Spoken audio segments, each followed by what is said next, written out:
Ladies and gentlemen, welcome to Real Talk 112. Today is just Cam, George, and myself.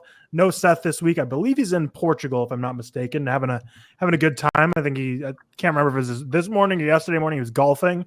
Sounded like it went okay. Didn't Terribly. sound like it went the greatest. Yeah, I was being a little kinder, but I think we all have weak spots in our game, not including Cam. So I suggested if we ever get a Real Talk golf outing, we got to do a best ball, me, George, and Seth versus Cam straight up. And I still think Cam could take us, but it would make it competitive at least. I wish all the best. I think you'd get me, but we'll let's see. book like Torrey Pines or something, or let's get into Augusta. Fun episode today. We got review of Venom: The Last Dance. We got a review of We Live in Time. Plenty of Christopher Nolan confirmations and rumors this week, both regarding his next film. We're going to do a Halloween / autumn themed draft here, and also just the latest trailers and movie news. So it should be a fun little episode today. Shout out as always to our executive producers, Stefan Johnson and Stefan Niebrick. Thank you, Kings, for supporting the podcast as much as you guys do. With that being said, let's get into how we've been doing, what we've been watching. Like I said, Seth is in Portugal this week. But George, how has your week been?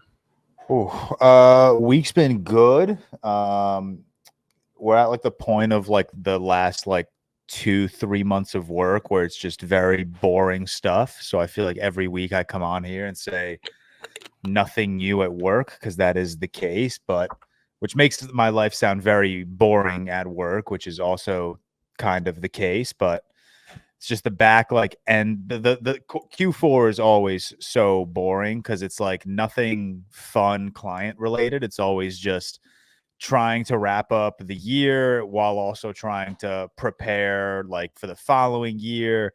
And then also as someone who manages people, I have to do all of their end of year reviews and just all of that very tedious work, which is kind of annoying.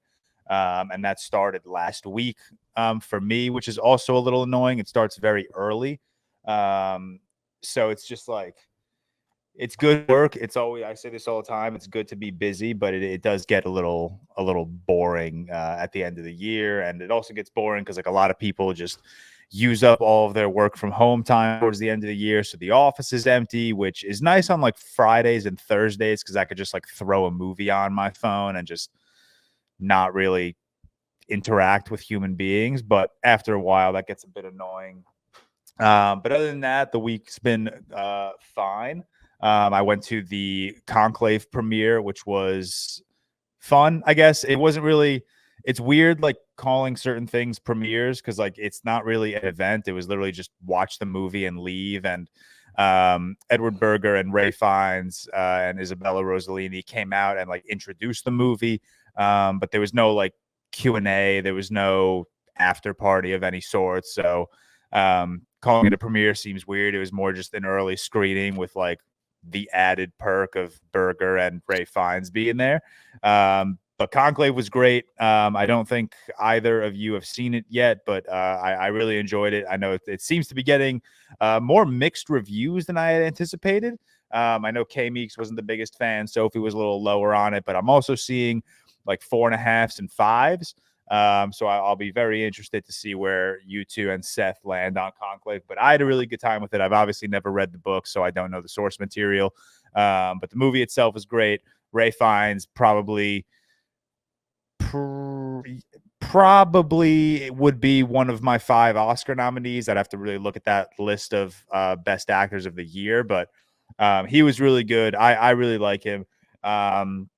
I went to Jersey after work Friday, and then we golfed Saturday, and then Friday night we had just watched the Yankees game. We were just kind of hanging out. 2 of my best friends are massive Yankees fans.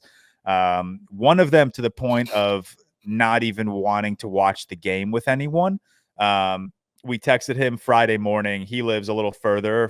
He lives probably 35 minutes away from my friend in Jersey who I went to stay with. We had texted him Friday morning and we were like, should we come up for the Yankees game? His response was, sorry, I love you, but please don't. Because he is just a diehard Yankees fan, probably the most stressed I've ever seen him in my entire life. And I've known him for 9 years now. So the Yankees lost to a walk-off grand slam Friday night. He was golfing with us Friday. He was golfing with us Saturday morning. I was almost scared to see him because I was like, he's got to be in just the most pissed off mood ever. But no, that we golfed on Saturday in Jersey at Mattawang Golf Club, which was really beautiful. It's kind of in like the countryside of New Jersey, which sounds weird to say, but Jersey does have very rural neighborhoods, and this golf course was just kind of in the middle of some beautiful trees and some really like we've played a lot of golf courses in Jersey, and like I don't know if it's the same with like Indiana and Arizona. Typically the ones we play are like $60 to $70, which is on the cheaper side, and like those courses are not very well kept up. They're very like loud. They just bring in like the wrong kind of people. It's like a very like, you can tell that they're cheaper courses. They're very like just bad courses. Can wear whatever you want to play. Just wear literally people pulling up in like jean shorts. It's like, all right, whatever. Like sometimes we just want to like play a country cheap club round of golf. Carmi. Country Club Carmi over here. Sorry. But the course we played yesterday. I think you're good enough to be claiming this. not to be an ass. Not to be an ass. I've played all sorts of courses. Cheap courses are just as fine for people that suck. No offense. I'm just saying the course we played yesterday, there was a clear it was like a $90 course. I get that. I get it. Even like a $20 difference, you can so clearly tell that there's just like such a difference in like the maintenance of a course. Like this course was beautiful that we played yesterday, and I really liked it. I do suck at golf. I shot a 111. I will say that's a true that is a true 111. I counted every drop. I took one breakfast ball. That was it. I counted every putt. That was a true 111. So for someone that's played golf like twice in the last like 12 months, I actually walked off really like, damn, this was, it's not a bad round. I was this is my game. I am 50-50 off the tee, like super 50-50. I can smack a really good drive, or I'll shank something 20 yards to my right. It's just whatever my body's feeling. My iron game, I'm clean, man. 6, 7, 8, 9 in my hands, I'm clean. All right. Then you put a pitching wedge or a sand wedge or a 60 degree or a 56 in my hand, and I turn into a third grader with a shovel in a sandbox. It's bad. It is really bad. And then we counted putts yesterday.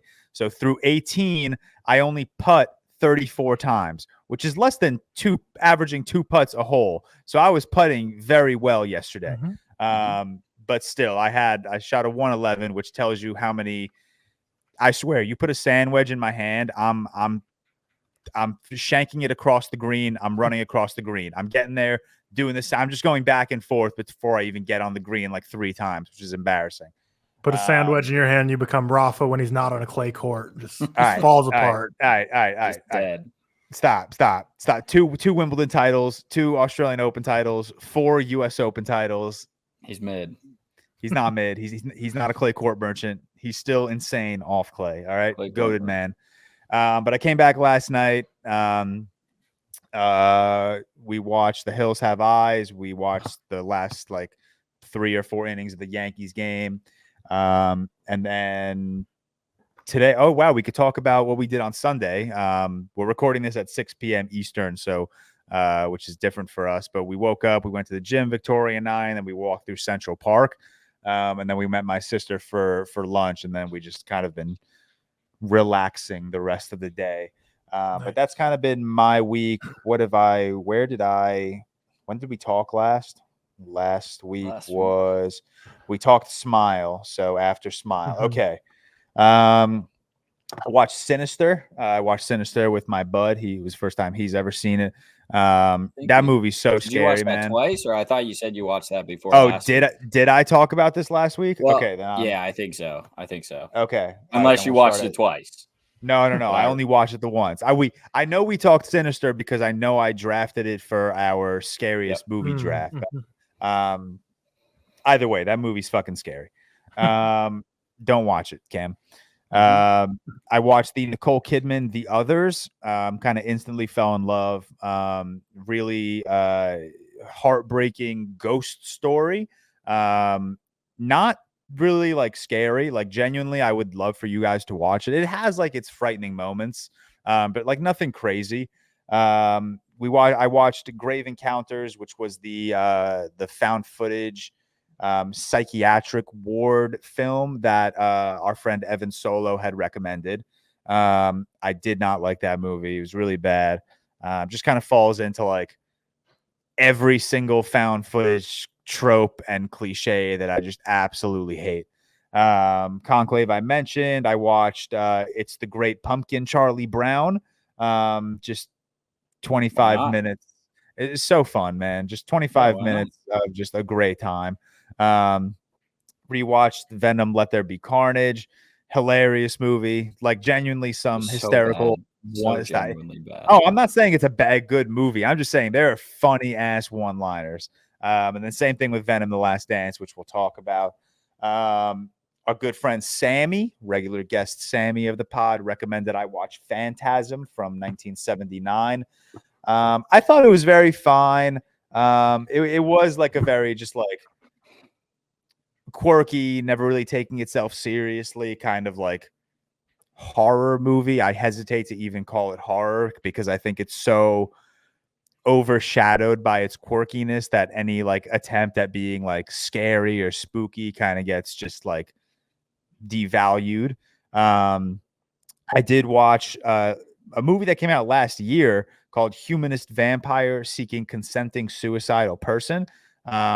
Really good vampire movie. Not even a horror movie. I would never even call it a horror movie. It's a coming of age movie about a vampire.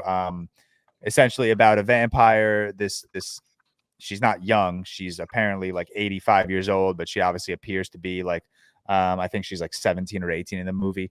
And she just doesn't want to kill, obviously. She doesn't want to kill. She doesn't want to like drain people's blood. So she finds this other 17, 18-year-old boy who wants to take his life.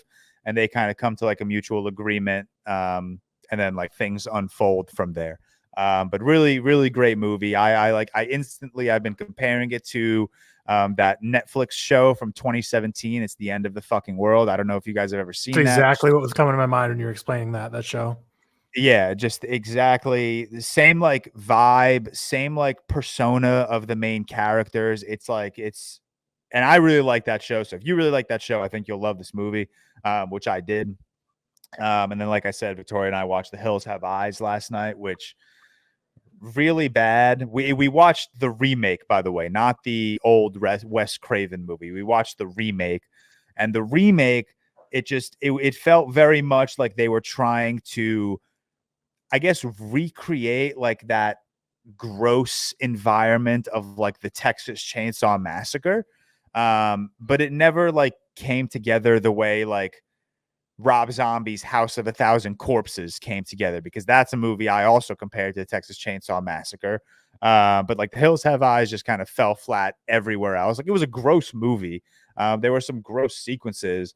But it just never really like irked me the way like Texas Chainsaw or House of a Thousand Corpses did. It just felt like a really like just like a bad rehash of both of those movies. But that's about it. Penguin tonight after we record, so I'm excited about that. Show is so good. Do we got like two episodes left? I think there's three. Yeah, three. I think tonight is 6. Yeah, and there are 8 episodes. Yeah, episode 5, so electric. The Sophia Falcone episode, so unbelievable. I can't wait to do our. I haven't seen a single episode yet, but we'll review it when it's finished. But based on my Twitter feed, it seems like every episode is Sophia Falcone. She should be in every episode. She should be in every mid-show movie. Stop. It's so good. It's so good. I can't wait for this episode tonight. It's so good. That was my week. Cam, how about you? Good week. So I have 2 monitors when we do this podcast. I don't know if you guys do. So like I have 2 monitors, right? And so I try new thing I try is fuck you camera for it just gets my hands and then starts tracking me. So I'm trying to put like you guys on this monitor And so when I look at things, I'm looking at the camera, right? Okay. But then I find it hard to like pay attention to you guys. Like I struggle like paying it because I'm not looking at you or like intently listening. So I find it hard to pay attention. That's just my spiel of the day. I don't know. Exactly. At work, I have like when I'm on a Zoom meeting, I have them on the monitor to my right, but my camera is on the straight monitor because I have to like, I don't want to be looking at people when I'm on Zoom because I need to look at what I'm referencing. Yeah. But sometimes I'll get like confused. Yeah. Because No, I'm looking straight. Because like I feel like every clip I see, I'm looking this way because I'm looking at like a article or a letterbox review or something. So I'm trying to do that. This week is different. I am watching the Bears game right now. I'm not going to be able to be pulled away from that one. So that's also probably why I'm a little distracted. But like in general, like I find it hard to like pay attention and look. But I had a good week. Not a lot going on, just working on the house. I'm taking tomorrow off work, which is awesome. Just going to do a fall day with Emma and Bailey. Or going to do some sort of pumpkin patch or apple picking or something. I don't know. We'll do some sort of fall thing. I went golfing yesterday, shot an 85. Oh, fuck you. It's a good round, especially like I don't play a lot, but I was even through 8. And then I went double and then quad right after that. So just it was like it was a bad back-to-back holes. And then after that it was kind of up and down, a couple pars, a couple bogeys, whatever. I started off strong yesterday with a par on a par. Hole 1 was a par 5, which I hate when they do that. Started off with a par, and then holes 2, 3, and 4 I double parred. See, yeah, I like par 5s just because I can hit the ball fairly long. So par 5s are like I can't hit an iron, so I hate par 3s. But starting off with a 5 is always nice, in my opinion. Yeah, but we did like a match play thing, and the guy I was playing against, he shot a 75, and yet we still were all square in the match play. So I did my part, I guess. We did like an Indiana versus Illinois, but with my Purdue friends match, Indiana unfortunately lost. So that's a bummer, but it was good to see some friends yesterday and be back at Purdue. Didn't watch a ton this week. I watched the Venoms, and I'm not a Venom guy. I've decided I'm not a fan of Venoms, the movies. I don't entirely think they're that funny, and I just don't love Tom Hardy in it. He's acting cracked out the entire time. Like I think that's all he's doing is just being as coked out as he possibly can. That's a good thing. I don't know, man. I just don't think they're that funny, like at all. Like the first one I think is fine, and then the next 2 I think stink. But we'll get into it. I also watched, I got back into Harry Potter for some reason. And it was literally because I saw a tweet that was like, what's the first movie you think of when you see this? And it was the Warner Bros. Like old intro. And I think of Harry Potter. And that like literally clicked in my brain that I was like, I'm going to go back and watch Harry Potter. I invented a new offense in Quidditch. We're taking away a keeper or what's the offensive player? I forget, but we're adding a second seeker. Okay. That's my offense. It's going to be a linear offense, changing the game. I'll be the John Wooden of Quidditch. So yeah, we're just going all in for the golden snitch, of course. I can't believe it hasn't been thought of yet, but that's my new Harry Potter offense. This morning I watched The Grinch with Bailey, but the 2018 Illumination Grinch. Why? I really like it. Like, I don't know. That might be my Your next goat? like my Pitch Perfect or my if we're Alex Gorman, Dark of the Moon, like the movie. I just like spread a narrative that it's really good. I really like the Illumination Grinch. I think it might be my favorite of the 3. But my wife the other day, like literally things just have to happen. And then I'm like, I want to watch that movie and I can't get it out of my head. My wife the other day thought my mother-in-law was watching The Grinch. and she wasn't even watching it. She just said the word like, "Oh, I think she's watching The Grinch," and then I was like, "Fuck, I want to watch The Grinch." Yeah, so we watched that this morning, and she was like, "Watching that before Halloween is criminal." And I was like, Criminal. Yeah, I completely agree. But yeah, I'm gonna say something crazy. I really like Harry Potter. I'm all in. Big fan of Harry Potter.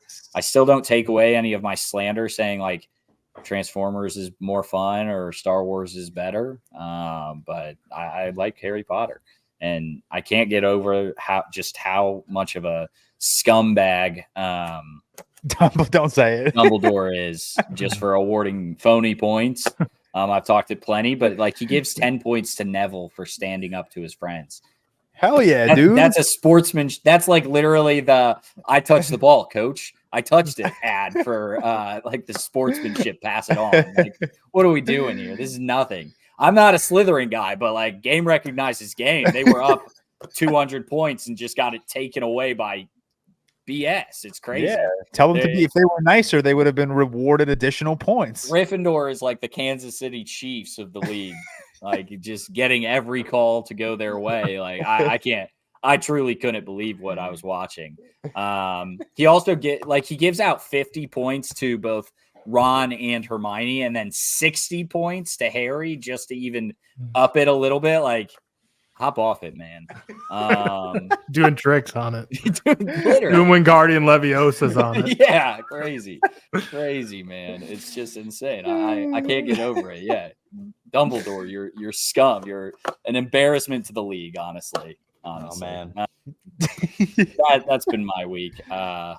I'm excited to continue on the Harry Potter train. I think I'm just going through like different pieces of slop media right now. It started with Star Wars. Now we'll go to Harry Potter. I guess I watched Transformers and Venoms. Just a lot of slop. I love it. Can't get enough. The slop cast. I would not throw Harry Potter in the slop shut category. Up. It's all. I knew. I actually thought of this conversation earlier because I knew you were going to say this shit. It's all slop, man. It's not all Harry Potter. No. It's all slop. They have the damn Wizarding World in Universal just to make money. They're making a brand new show. It is all slop. Oh my god. Additional slop would be if they went back and made like 2 limited series about like they're about to. No, they're about to recreate it. Hey, you have to then agree John Wick is slop. John Wick is slop. John Wick is not slop. I did tweet yesterday. I said if Harry Potter were made today, we would already have gotten a spinoff for Ginny, a limited series for Dobby, an alternate universe Cedric Diggory, and some origin story for Sirius Black. And that would make it slop, but we don't have. Yeah, but we don't have all of that, so it's not slop. Dude, it is slop. It's all slop, man. It's all a corporate agenda to make money. If it wasn't slop, they would not have made the movies. They would have stuck with the book. Star Wars is slop. It's been slop post prequel trilogy. No, it was slop before. It was not slop. No, the original trilogy. No, actually. I agree. It is slop because Star Wars was an original idea. That the OG trilogy was an original idea, and then the prequels I'll consider slop because that's just like making an origin story for the original idea. But I'm saying you can have the original idea, but then everything after that is slop. It's all slop. I'm gonna just stick by all franchises are slop. That's all I'm sticking by. Once you decide to make a number 2 of anything, it enters slop. It's slop. Oh, it's boo! Is Dune slop? I don't agree. I'm just Dune verbalizing Cam. Dune is actually more slop than anything. Hey, slop is not a bad thing. That's your problem. You can't understand the idea of good slop. It's just good slop. But if they make another Harry Potter anything, you're going to be standing in line at the cafeteria and you're just going to be waiting for that shit to get poured onto your tray. That's what it is. It's slop. Sometimes it tastes good, don't get me wrong, but it's slop. Harry Potter slop, Venom slop, Transformers is slop. It's all slop. It's all slop. He has spoken. Yeah, I'm just saying. It's all slop. Let's see. My week. Standard for the most part. Yesterday, I went to a Halloween party at night Well, actually, I went to see Venom during the day, during college football, which is big for me. Like normally, I never do anything during college football. I block it out, and that's all I'm watching. Get like 8 tabs open at once. But I went to Venom during. To be fair, though, college football yesterday, the slate wasn't the greatest, and the games also didn't end up being like the greatest. Like it was pretty meh day of college football. But Cam, do you watch Red Zone for NFL? Yeah. The witching hour today might have been the greatest of all time. I don't know. I'll be honest. I struggle. I'm only watching the Bears game right now, and like my ADHD is like kicking. But were you watching Red Zone before the Bears started? Yes, like the witching hour day, I thought was like great. The greatest I've ever seen. It was the most. So many, like the Jets are just the worst team to ever exist. Awful. They're so bad. The Ravens, they need castrated. The Ravens finally are realizing like you actually do need good receivers sometimes because they're dropping everything Lamar throws.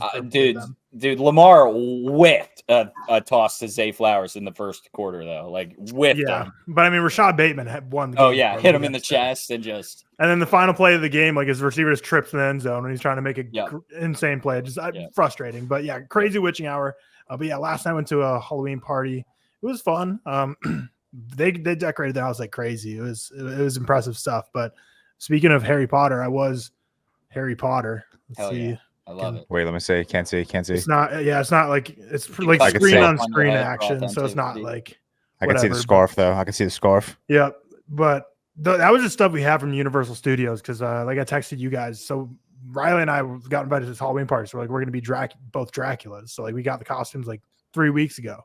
And then while we're sitting during the trailers of Venom, which was like 6 hours before the party, they're like, oh, it's like witches and warlocks theme. So I'm like, sweet. So just changing our plans last second. So we went to Spirit Halloween and got like a witch hat for Riley. And I was just like, you know what, whatever. I'll just be a wizard because I don't know what to even dress as to be a warlock. So I was like, we have like Universal Studios stuff. So I'm just going to throw that on. We're going to be wizard and a witch. And it worked out fine. But and then today it's been peaceful. I guess this is what Seth feels like every week. Is I like this, man. Like it's like 3:30 p.m. right now, and we're recording the podcast. Like, I feel like I can remember my week, remember the movies I watched. I feel like I have more mental clarity. So like, he must just be in his prime every episode. That must be nice. We're not groggy. I do want to say. Sorry, I meant to mention this. Purdue basketball's back. Had a game last night, exhibition game, but we're back. And I will say, George, I understand your friend just because, like, I don't like watching. I have a very select friend group that I think that's. With. I was telling him. I feel him for sure. I agree. That's so crazy to me because I want to watch every single like major tennis final with. And I never do because none of them care that much about tennis. But every major tennis file, I'm like, yo, let's all get together. Like this will be. I can watch like a Super Bowl with anyone or because my teams are never in the Super Bowl, so it's fine. Yeah. But I will not like the Purdue like national championship last year. I wanted to sit in my room alone and watch this, or or if I were at the game, great. But like, I wanted to be alone in my room. I don't want to be at a bar. I don't want to be on like Purdue's campus.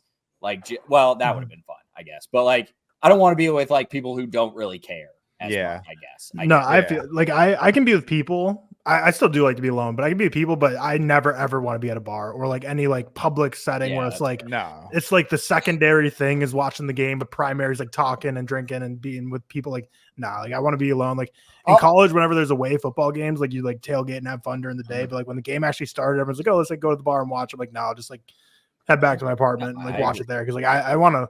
If it's like a meaningful game, but if like Wisconsin's like 6-6, whatever, sure, I'll do whatever. But if it's like winning this game continues your season, losing it, it's over, and it's like a big game. I think the only sport I like think that is like Purdue basketball, like even Purdue football. If we were any bit good, I would be fine with watching it with people. But like Purdue basketball, especially, I don't need a hater bitch in my ear talking about Zach Edith's height. Like I don't need that during the game. I'm fine with it. Like I don't like let it. I don't know, let it get to me per se, but like I don't need someone in my ear just yapping at me about it. So I want to be with like a select few people that are going to be just into it. and I'm also a very big like hater when it comes to sports. So like if a player does one bad thing, I hate them for the rest of the game. Like I want them dead. No, that's valid. That's valid. But Yeah, also, Purdue basketball's back. We're back. From like a tennis POV, like there's a tournament every weekend. So it's not like my friend who's a diehard Yankees fan hasn't seen the Yankees in the World Series in 15 years. Yeah. Which, like that's so like understand. By the way, like all right, Yankees fans, there are teams that don't get there ever. Let's relax.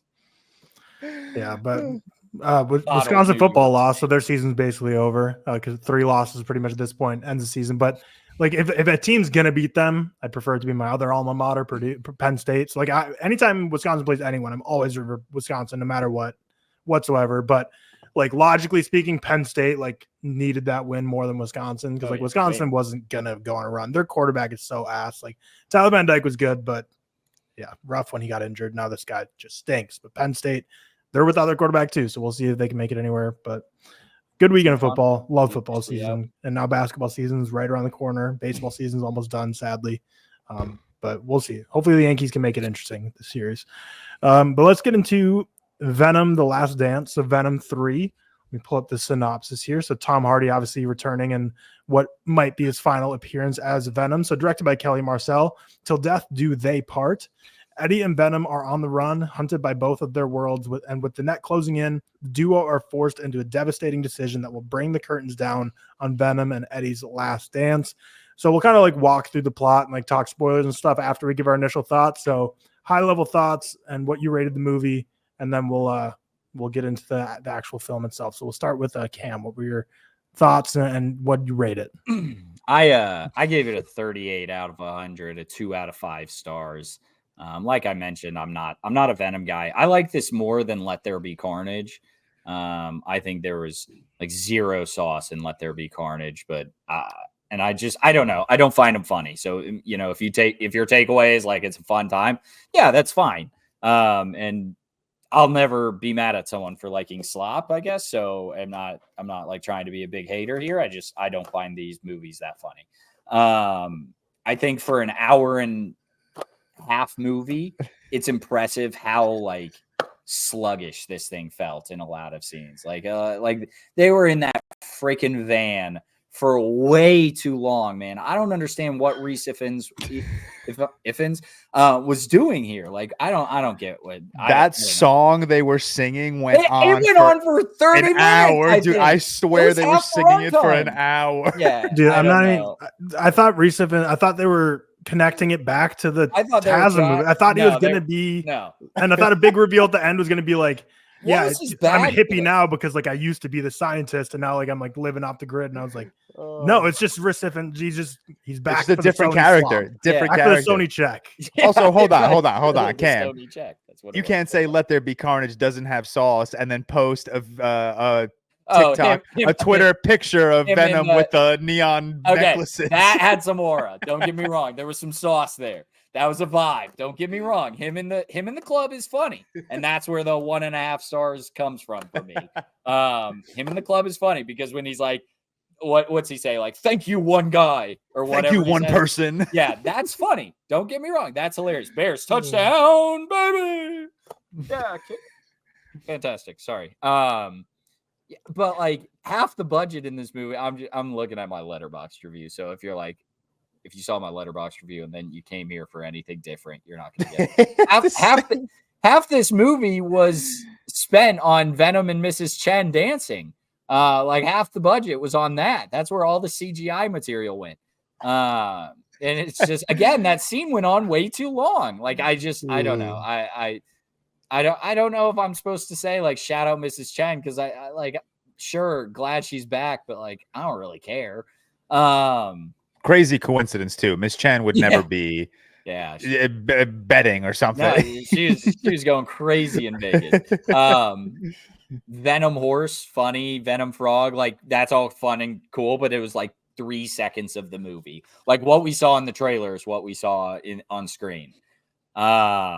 Did we see Venom frog in the trailers? Maybe not in the trailers. I think we just got a still of it. Yeah, definitely promotional art. Because I did not remember any trailers or still. So I was like, are people just spoiling things willy-nilly? No. Definitely a still. I'm trying to. Was Venom Hawk in this? Was there a Hawk? No. I don't think there was a Hawk, but there was like the joke that it was like, oh, there's a Hawk too, huh? That was a joke I saw a lot. So I was trying to think if there was actually a Hawk, but I don't think so. Yeah, I don't know. Just not a funny movie. I'm sorry. Like, not an emotional movie at all. Like, it is the last movie of the Venom, this Venom character. And so obviously they try to pull some heartstrings. It's just not there, in my opinion. I don't know, guys. We can talk more obviously when we get into spoilers, but like, I wasn't a fan. No, it would have been awesome to see Noel, by the way. Like, I would have loved to see Noel in this movie. He's such a bitch. I expected so much more. I saw this coming. I'm sorry. I didn't realize until after the fact that it was Andy Serkis, so his motion capture bag continues to expand. Yeah, I saw that before as well, like that it was him. But I mean, he's got 2 lines. Yeah, you useless there.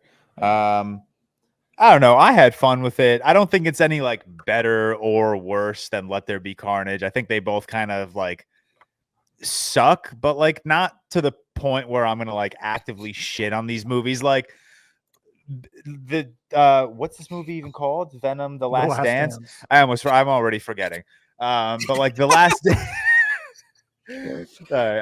like The Last Dance and Let There Be Carnage, there are zero stakes. There's no like sense of urgency.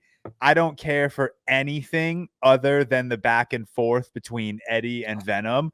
And that I do genuinely think that they do enough together to like hold up my rating, because I think they're fucking funny. I really do. I know for you, Cam, it's a negative that it's just Tom Hardy on crack. It's just on crack. It's not. That's a positive for me. Like, I just think that's so fun. Like, this is one of the great actors of our generation, and he's just fucking around for 3 movies. Why do we have a Venom? Having a Venom trilogy is insane. Before a Superman trilogy, by the way. Absolute crazy. Yeah, it's crazy work that we have a Venom trilogy of just 3 hour-and-a-half movies of nonsense. But yeah, most of it, like you said, it's dead weight. We were in the van for so long. We were in the casino and with Miss Chen for so long. Null was just useless. I really thought he was like, I won't even say he was useless. He was not in the movie. Yeah, he wasn't there. It was the opening credit.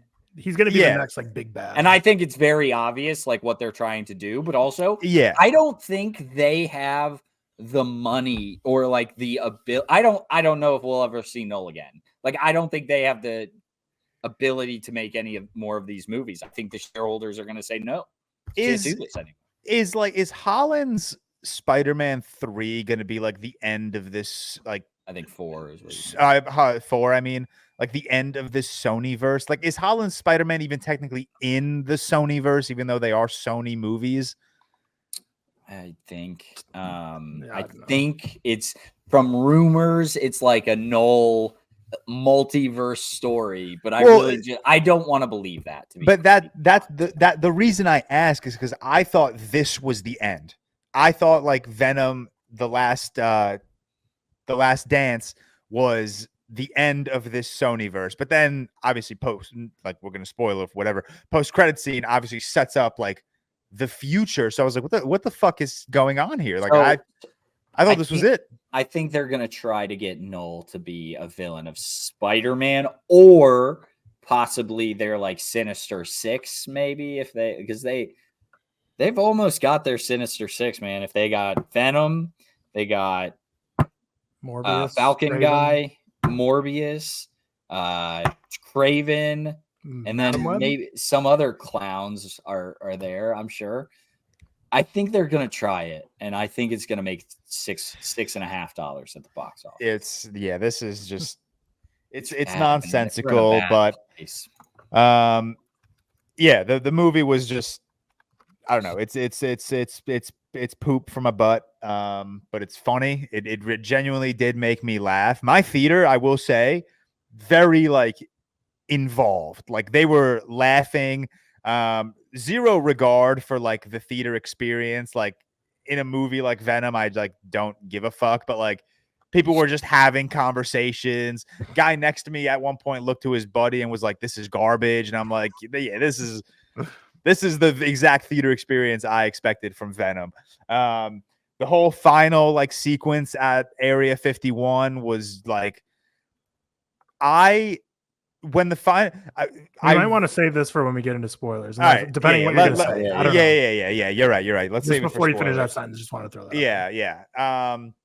And then it did pull at my heartstrings. I hate to admit it. I didn't like cry. I didn't like tear up really, but I definitely like. I was like, damn, like hell yeah, like they did enough to get me like at least a tiny bit emotionally involved, which I could at least respect from like a Venom movie. But yeah, I mean, this got to be like insane. We have a trilogy, and this is just no better or worse than Let There Be Carnage. If you like Let There Be Carnage, or if you could at least have fun with Let There Be Carnage, you're gonna have fun with The Last Dance. It's funny. Tom Hardy's on crack. Venom's dropping hilarious one-liners. I think honestly, if you like Let There Be Carnage, you'll like this. If you don't, you won't. I genuinely think this is the exact same movie. Yeah. There's just no difference. I don't like it any more or less than Let There Be Carnage. They're both just there. Yep. Which I've now seen might be pretty good for comic book movies this year.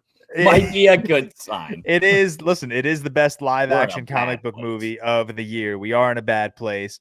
I've seen Let There Be Carnage twice this year, which is kind of fucking crazy. I don't know why I've seen that movie twice. But I have, and it's in my Letterboxd stats for all of eternity.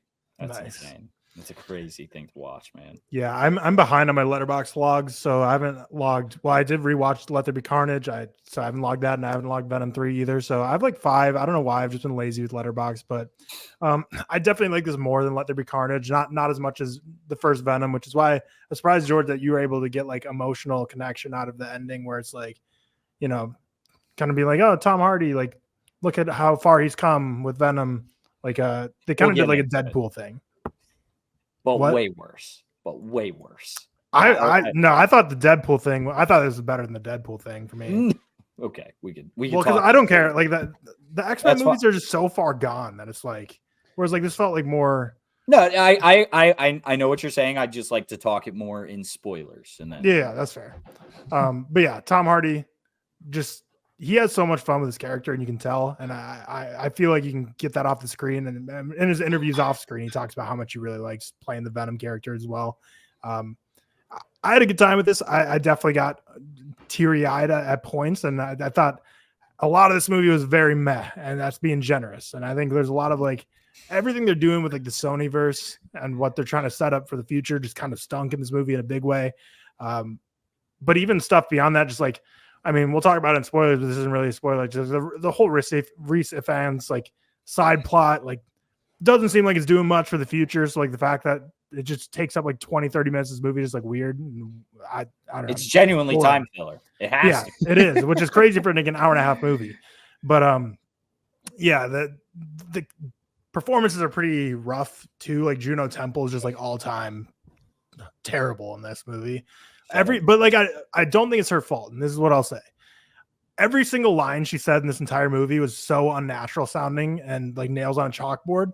Just let her be British. I feel like that was only I thought that was only because she was trying to focus on being an English. Just let her be British, because every line reading she was like genuinely the worst performance I've seen in 2024 with Juno Temple in this movie, and it was only because she was focusing so much on sounding American. There's zero need for her. Zero need. Like to be, it's a Venom movie. No one gives a fuck. Just use your British accent. Yeah, like I didn't think the accent was horrible. I just genuinely couldn't tell if it was an accent or not. No, I thought I got halfway through. I'm like, is this British or is I thought she did a fine English accent. Yeah, I thought, or American English accent, but I think because of that, it sounded so unnatural. Like there was no inflection and like words she was saying, and it just sounded like someone reading words off a page. I thought Chiwetel Ejiofor was worse than her, to be honest. Oh no, I'm saying like I think everyone like in everyone in the movie is rough. bad except Tom Hardy, who's not great, but he's just. But like compared to everyone else, Tom Hardy's like, you're doing your job great. But even like Stephen Graham, who like Seth, that's like Seth's goat, and I'm like, this dude kind of stinks, to be honest. So I'm sorry, Seth, but Stephen Graham and rewatching Let There Be Carnage too. I was like, I'm not getting much from him here. In that one, to be honest with you. I forgot he was in Let There Be Carnage too until I rewatched it. Yeah. But yeah, a lot of this movie was meh. A lot of this movie was fun, and then a lot of this movie was just a mess. Like the movie was just so all over the place. The motions hit for me. It worked. It's better for me than Let There Be Carnage by a very small margin, but it's like a 2.5 star movie. Like it's nothing I'm going to defend for the life of me.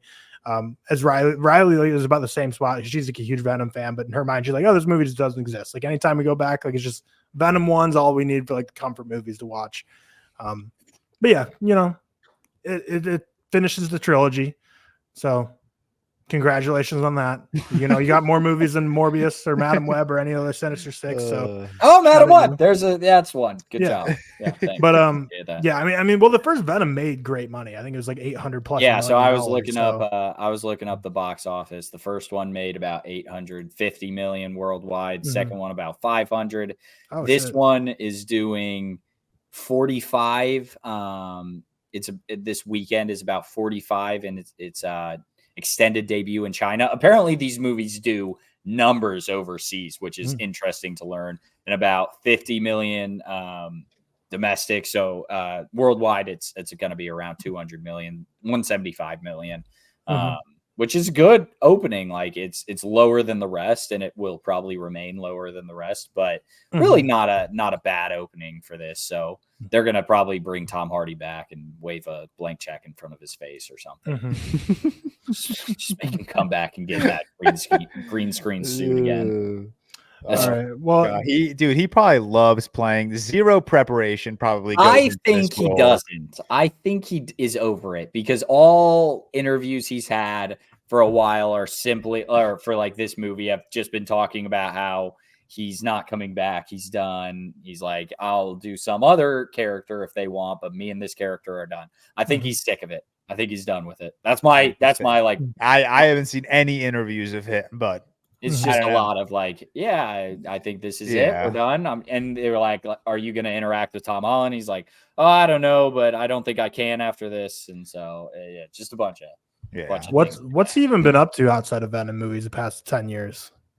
Tom Hardy, The Revenant. That was 2017. That's 10 years ago. Same with Dunkirk was about 10 years ago. Yeah. What has he been up to? Christopher Nolan stopped calling, so he's like, Venom trilogy, please save me. He's kind of been the Bike Riders. He's been like fighting. Oh yeah, yeah, he's in the Bike Riders. Yeah, he's in the Bike Riders. I know he's been like professional or like semi-professional fighting. He was in Capone, which I didn't see. Yeah, I did see. We did that in our Tom Hardy. Yeah, he's kind of episode. Tom Hardy might not be in the spot right now to be saying you're better. Apparently, he was an uncredited extra in the Matrix Resurrections. Interesting. But really, just nothing. He's Venom out. Good for him. That is a bag. Get the bag, get out. Yeah. Venom, Capone, Venom, No Way Home, Bike Riders, Venom. The last thing I'll say is this is a movie that makes me look a little internally and say, yeah, I gave Deadpool and Wolverine a 4 out of 5 stars, and makes me think about how my life could be different and should be different, how I need to improve, because this is the exact same as Deadpool and Wolverine. I got caught. I think I got caught up in I got caught up in the excitement and the joy of the fan and the cheering of the crowd, because every clip I see of that movie online, I think this is bad. This is awful. And it's I can't rewatch the thing. I gotta leave it where it is. I can't rewatch the thing. Yo, there are moments in this movie when we get to spoilers. There are moments. It has its moments. I will say. Let's roll into spoilers now. So we'll go through this movie beat for beat. So spoilers now start for Venom: The Last Dance. If you haven't seen it at this point, use this timestamps in the description down below. But let's get into these spoilers. So we'll kind of walk through the movie. So it starts with picking up right where it kind of left off in like the Spider-Man post credits with Eddie Brock in a bar in Mexico. Time out. It opens with Noel. Just one. Oh yeah, it opens with Noel. Fair. Noel in a very like I mean, it's clearly just all like CG, but it was a way different vibe than I thought I was ever expecting for this movie to start off with. Kind of the same with Joker 2, honestly, just starting off with cartoons. I was like, that's not how I expected this Venom 3 to start.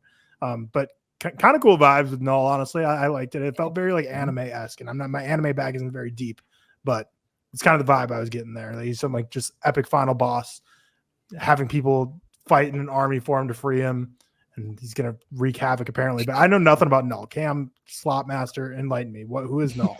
Yeah. So Null is the like leader or the symbiote king, right? So he's like the leader of the symbiotes almost, or the ultimate villain of the symbiotes. Again, I'm not a comic reader, so I don't always know exactly like who he is and his origins, but that's the general idea of Null, the ultimate power of the symbiotes. He has a sword that I believe is like the death sword of some sort. I'll be frank. Normally after a comic book movie, if there's a character as big as Null, I look into him a little bit more after I see it. I'm like, oh, who's that? I want to know more. Or maybe normally before. I didn't give a shit about this, so I didn't do that. So I'm actually really unprepared in my Null knowledge right now, just because I didn't care at all. And I don't think we'll ever see him on screen again. I was going to say, which is why it's fair, because there's no way Feige's ever bringing him into the MCU. So it's like, is Sony ever going to pull off this Sinister Six movie or whatever? Like, have their own, like, I just don't see it going anywhere. So I don't think it's worth diving into. But it starts with Null on this, like, other planet somewhere in the universe. And he's basically in this, like, prison that the symbiote's made for him, right? And then he has, like, these creatures that are trying to free him by killing Venom, which has, like, what was that word they used? The Codex? The Codex. But it's one of those, like, and you could argue, the prison is for Null and not for these creatures, but it's one of those things that's like, why can these creatures just go willy-nilly, but Null can't? It's just because and again, the answer is because it's a stupid comic book movie that doesn't matter, and they didn't think that through. Well, no, isn't it because he's like bound to that chair that he's sitting on? Yes, he's imprisoned, but it's like, why are these creatures even there? I guess is my next question. Why would you bound Null to this chair, to this prison with his minions? Like, it's a stupid question for a stupid movie. That's all it is. Stupid. Well, after we get introduced to Null, and not even really an introduction, it's just more like a menacing, like this dude trying to send all these creatures to kill Venom or Eddie Brock, because one of them has to die basically in order for the Codex to be eliminated or whatever that would then let him be free. So they're all sent to do his work, his dirty work for him. And that's when we get to the point where Eddie Brock's at the bar in Mexico. We switch universes pretty much right away, where he was in like the end of the Spider-Man universe, and then he jumped to a different universe. So it's like, that was just a quick little way to tie up that loose end. And then we get introduced to our first don't performance. What? We can't just gloss past that. That pissed me off so much. that was just the post-credit scene to No Way Home.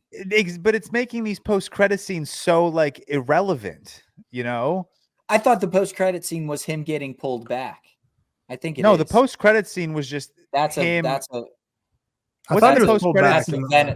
Venom 2. The post-credit scene of Venom 2 is him seeing Tom Holland. The post-credit scene on the TV.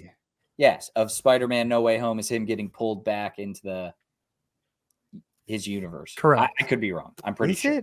So at the end of Venom, this is just like a remake of it. Yeah. Weird. Okay, yeah, it's just weird. I was forgetting. I thought, and he leaves the symbiote. He leaves a little bit of the symbiote in Tom Holland's universe, which is the exact same thing that happens in this one.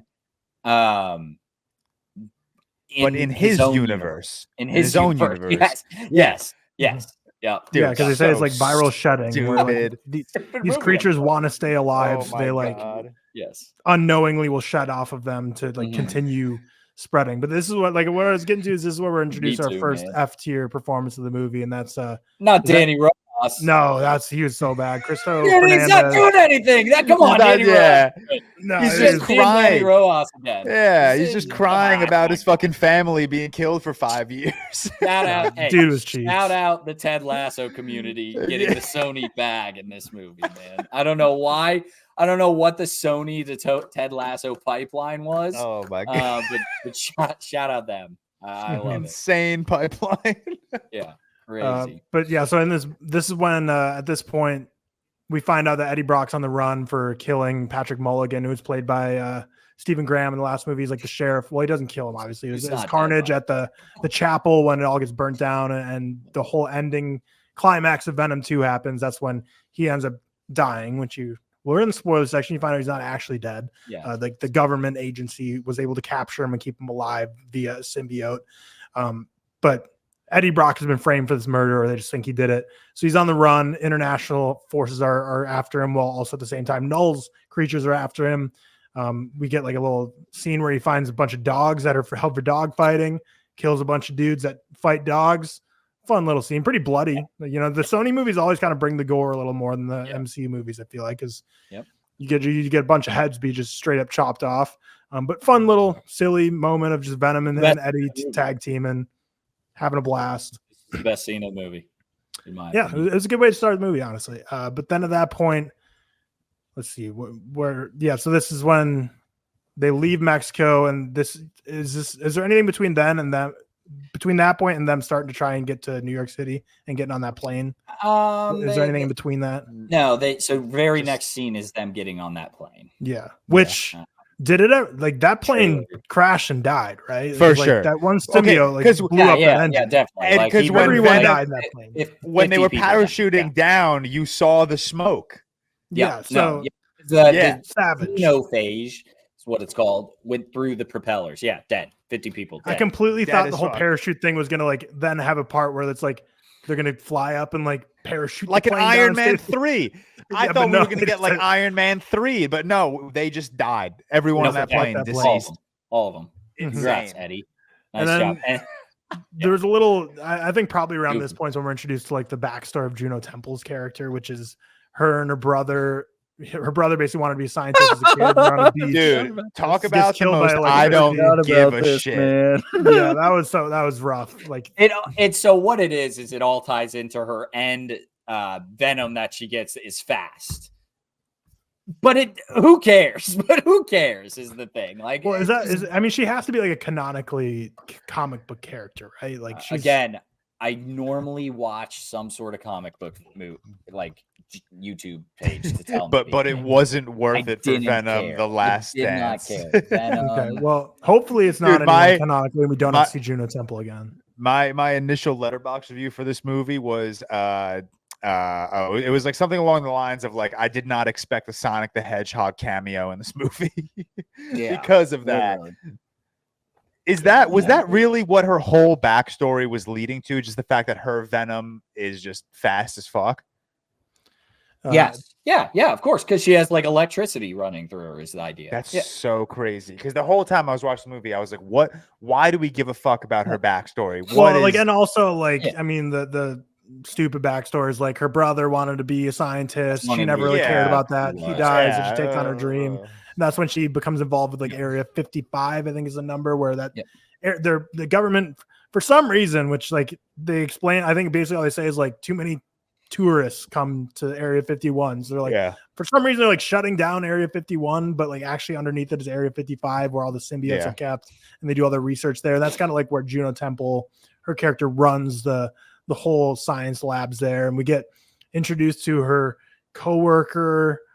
Is that Alana Ubach? The cast list is not long on Letterboxd. I'm trying to find who's who, or is it Peggy? No, Peggy Lou's got to be Miss Chen. No, Peggy Lou's Miss Chen. So Alana Ubach, maybe that doesn't look like her in the picture that I open up, but basically she has a partner who just gives weird vibes the whole movie. I was kind of expecting her to be more of a villainous turn because I was like the whole movie. Every time I liked her little switch. Every time she saw. Whenever she saw a symbiote, she was like Green Goblin mask, like where she's just like, I need that shit in me now. But yeah, they have this whole area under Area 51 where they're studying all these symbiotes, and Stephen Graham's character is down there, and we find out that he has like this crazy symbiote as part of him, which was the only reason he was able to stay alive, which is the whole thing from like the Codex saving Eddie Brock. Said they use that to keep him alive, but his symbiote is crazy. His symbiote, dude, the first time his symbiote comes out and like he's conversing with Jesus, what's her name? I already forgot. Juno. That was kind of sick. Okay. He was like, dude, he was like philosophical about it, and the score in the background was like so ominous. It kind of felt, you know what it felt like? It felt like when, I'm forgetting. I need keep talking, and I'll remember what I was thinking of. But like, he was just very like calmly talking about who like Null is and like what's going on, and I was like, this is a good scene. Like, the CG on that character sucked. On that particular Venom was really bad. Like, his mouth wasn't even moving.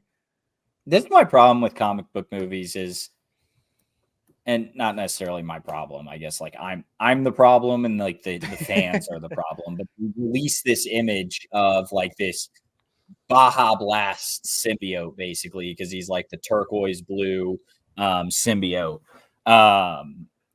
And everyone's like, what is this character? Who is this? And guess what? It turns out to be nothing. It's nothing. And so it's the WandaVision Mephisto thing all over. Boner.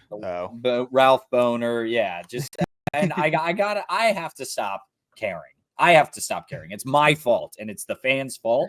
But like, don't release these images that you're like, look at this new Venom. If he's not going to do anything. I'm glad you like the scene. I wasn't like as enthralled. But like, yeah, he gives a good like, Noel is scary scene, and that's it. And then he moves on. That's it. Yeah, I mean, most of this movie turns out to be just pointless, like nonsense. Like, even what's Lizard Man's name in real life? But even like his family, yeah. Like, I thought something would come of his family. Like, literally nothing at all. None of them died. Barely any of them were in danger.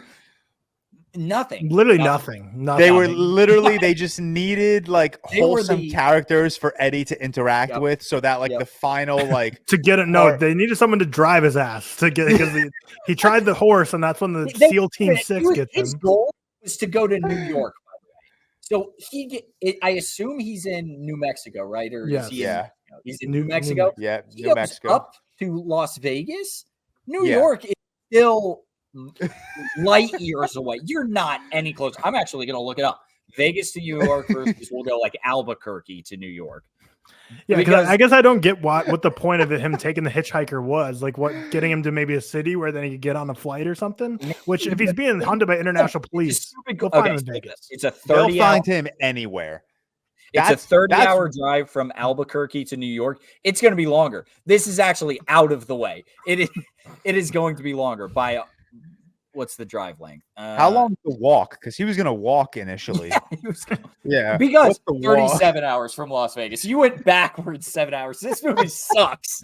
This is so stupid. I don't know what his plan was in Vegas. Maybe it was like to make money, to go there to make money, and like I think maybe, but he didn't have any money to start. So they have a very fun, like a very classic trope in this movie to get Eddie and Venom to not be able to be together. And it's that codex, right? Like, they can't be in the full form because of the codex, because apparently when he died, he became super Venom or whatever. And so now they have this fun thing where like he cannot become Venom. So they're having to do a bunch of other things, but it's one of those things. Like, I would have wished they made a Last Dance fun movie where he could be Venom and he was like able to be in the Venom form, because even in the end battle, he's like trying to kind of save the Reese Ifans family. And he's just not able to, because he's like, I can't be Venom because they'll see me. So the other Venoms get to fight. But if this is a Last Dance Venom, show me them. That's all. It's like a simple ask. It really is. I want to smack studio executives when they start. I mean, that kind of sets up the reason for why like one of them has to die, though, because like they can't be together. So it's like clearly at the end of the movie, it's like I like what they did at the end. I like that they killed off Venom and not Tom Hardy. But I would have liked if they killed off Tom Hardy and not Venom. Like, I like that they found a way to do one or the other. I like that. It's a good moment of the movie. I'll say. But like the thing that like is so frustrating about this, I think so much of this movie is so stupid and so dumb, it makes no sense. But there's like small nuggets that just like really work for me. Like when like the whole like when he's like talking to the kid and like, oh, you'd be a great dad, and you like he gets that moment in his mind where he's like, fuck, my life has been just like I've wasted my life at this point. Like he's like, what have I, because like we don't get Michelle Williams in this movie, but you know, he's kind of, the whole trilogy is kind of him like saying really fucked up that relationship. And now he's like, doesn't really have his reporter job anymore. So like Venom's kind of his whole life. And like when Venom goes, like, what does Eddie Brock have left at this point? Is he still like, is he still being like hunted? Is he still on a wanted list? Because they made it very clear, like, if you speak of any of this, we will like kill you at the end of the movie. That was just their way of saying, Tom Hardy, you're alive, but your character Eddie Brock is no longer ever going to be in the movies. So like he can't just go back to normal life because he's still wanted for killing Stephen Graham's character. No, they said his wife's clean. Like, okay. They said every crime he's done is expunged. Okay, but he can't talk anything about the Venom stuff. So I think that's basically their way of like, and as a viewer, we're just like, he's going back to his normal life. We'll never see him again, but leaves the door open because he is alive. You might be able to see him again, but story-wise, probably never see him again. But yeah, he's in Vegas. He tries to make money with slots. It doesn't work out, but we find out Miss Chen does very well at slot machines. So she's loaded. She's in the penthouse suite of the Paris, Las Vegas. And they have a last dance up there. And then at that point is when SEAL Team 6 or whatever, whoever those special forces is, come in again, bomb the hell out of the roof, demolish the building. Yeah. This is like, mind you, please. Sorry, real quick. Another dumb thing. And I'm just here to be, hey, here's a dumb thing, apparently. The xenophage catches them while the SEAL Team 6 or whatever, or SEAL Team Area 51 are trying to get in. And at this moment, he says, which I think was stated earlier, but they can't see him if he's not in his Venom form. Like they can't see him without the codex. Earlier in the movie, the xenophage kills like 5 or 6 officers who are not the codex infused or whatever. And like, so it's one of those, like he very clearly can see the officers that he's killing. And so that's just dumb thing. Sorry. Well, no. He can see like when we're in the eyesight of the, what's it fucking called? Xenophage. Yeah. Xenophage. Like he can see like motion, like he can see Eddie. He just doesn't know Eddie has the key because the key is what lights up when he turns into Venom. Okay. I accept. I can be wrong. I couldn't really get a whole vibe for the xenophages. Like, was it they're just completely blind and useless if they don't have that guiding light? Like that's something about like T-Rex. They can make they made out figures. Like they can make out like Eddie and Miss Chan. If you stay very still, it's like not there, I guess, the way they tried to explain it. They explained it in a very stupid way where it's like if you move, it can see you. But like if I'm Venom, it'll see like the bright light. I mean, yeah, it's just. But what's weird is like it made them seem like the bright light is like their guiding force, and the fact of like it didn't make them seem like they were that smart outside of it. Like when the light's not on, it didn't seem like they were just like trolling around waiting for that light to come up. Then they would crack into attack. It didn't seem like they were plotting without it. So that's why I was like, oh, this guy just like is a smart one, I guess. And it's like, oh, I'm just gonna like join SEAL Team whatever and like take a ride back to the lair and crawl inside the lair and like find all them there. I was like, this dude's creative. He's crafty. He got back to the Area 55 to then where it leads to the final big battle, which everything along the way to this final big battle I thought was like a blend of like some fun moments, silly moments, funny moments, cool moments like at the dog fighting shelter, and then a lot of stupid moments like the road trip. And there's fun moments like when he's first trying to get to New York and he does like the horse that goes into the fish. Well, the fish and frog is when he's being chased down the river like that. I thought those are fun, cool scenes. But it was just very uneven. But I personally thought the final act, I thought was great. Like I really enjoyed the final third, which is something I can't really say about, honestly, either the first two Venoms. Like the Venom's third act, like is my least favorite part of the movie. I think it's good. I mean, I give the movie like a 4-star. I really like the first Venom, but I like the origin story part the best. But like the Carnage fight and like the chapel, don't really care for that a whole ton. But this third act, I really did like. I thought it came together pretty well. You get the Area 55, which is just kind of like foreshadowed the whole time is. They have all these symbiotes in there. So clearly you're just like waiting for them all to be released and just attached onto people. We just get all the different kinds of symbiotes that are just all going to be in this crazy battle against these xenophages to end the whole movie. And 4 of them get waxed immediately. Were you saying Alana Ubach was the other doctor? I don't think it is, but that's the only cast list. Yeah. So Clark Bacco is her name. That's the other researcher. Gotcha. Alana Ubach is the wife of Reese Ifans in this. Gotcha. Of course, the only other person in this movie. Yep. Clark sorry, Bacco. But yeah, I was looking at the cast list on Wikipedia just to see. But I like Clark Bacco in this. I think she has a fun moment where she finally pulls the Green Goblin move. And gets the symbiote. Gets the symbiote. Venom and him get back together again. I like that. That was fun.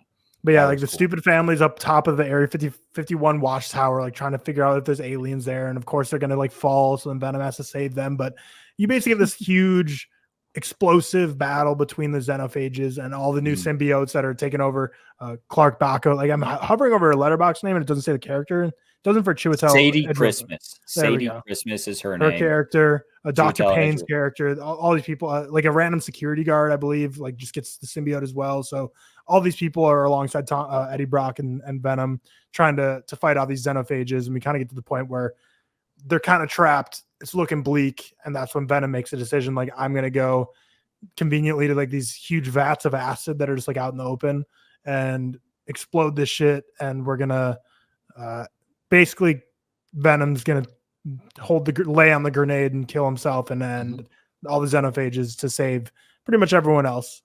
Puts a nice door over Tom Hardy to save him, even though like that explosion looks so massive. I don't think that door is doing a whole lot when the explosion's like a full-on mushroom cloud. Like I don't think that's going to protect him a ton, but it does because he wakes up in a hospital. But we're meant to believe, and we haven't been shown anything to believe otherwise. I'm not saying like there's a rug pull or anything, but at this point we're meant to believe Venom is gone. Like there's no more Venom. There is a post-credit scene, right? I only stay for the one. Okay, so the post-credit scene, right, is there's a Venom cockroach that has some of the Venom in him. And I think maybe Danny Rojas is there. Can't remember. Oh, is he going to be the next Venom? But I think my issue with not only this movie, but just Venom in general, or I guess maybe not. I don't know. My issue with the Sonyverse is that they're not doing Spider-Man.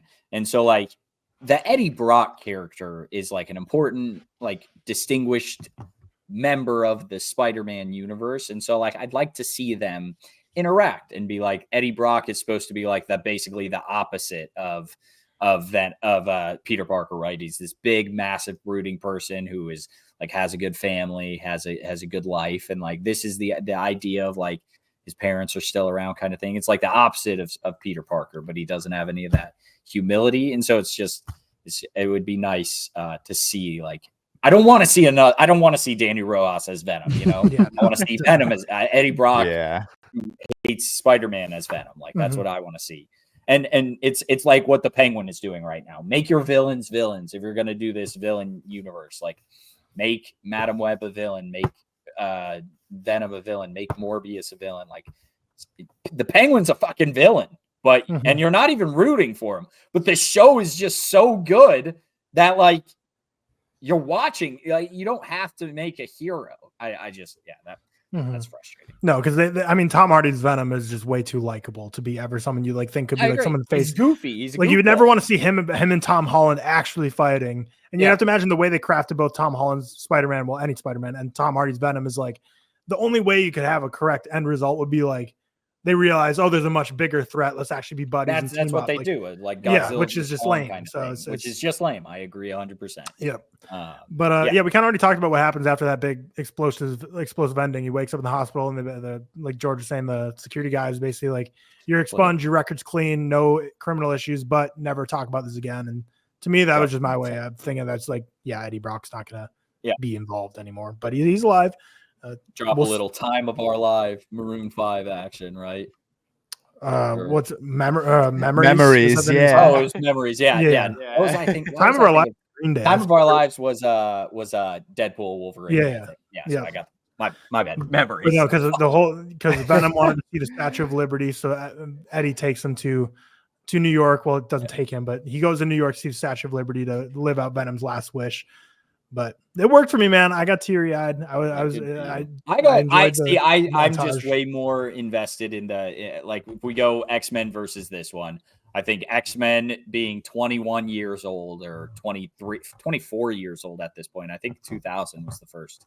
Like him in the character for 24 years. That is way more impactful to me.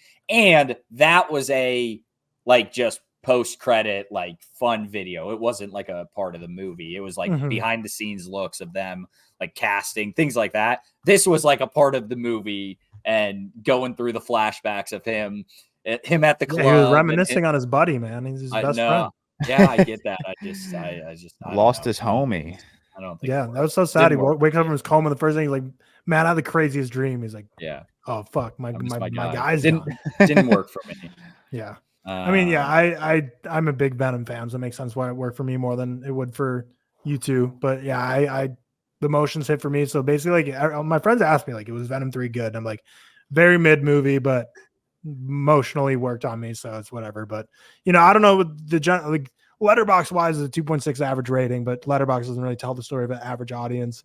I don't know if people are liking this a lot or not, but it's gonna make a lot of money because it's already basically about to break even after 1 week. And for Venom, I think so it's 120 was the budget, 175. Oh yeah, for some reason I had 200 in my mind for the budget. But if you do it has to make 1.5 times, right, or two times its money, basically. It's not there yet, but it will be. It will be. But these Venom movies make money, and we'll see if Tom Hardy ever comes back. But he's kind of, is he getting old? How old is Tom Hardy? Probably like 58. Gotta be 50 something. 47. Wow.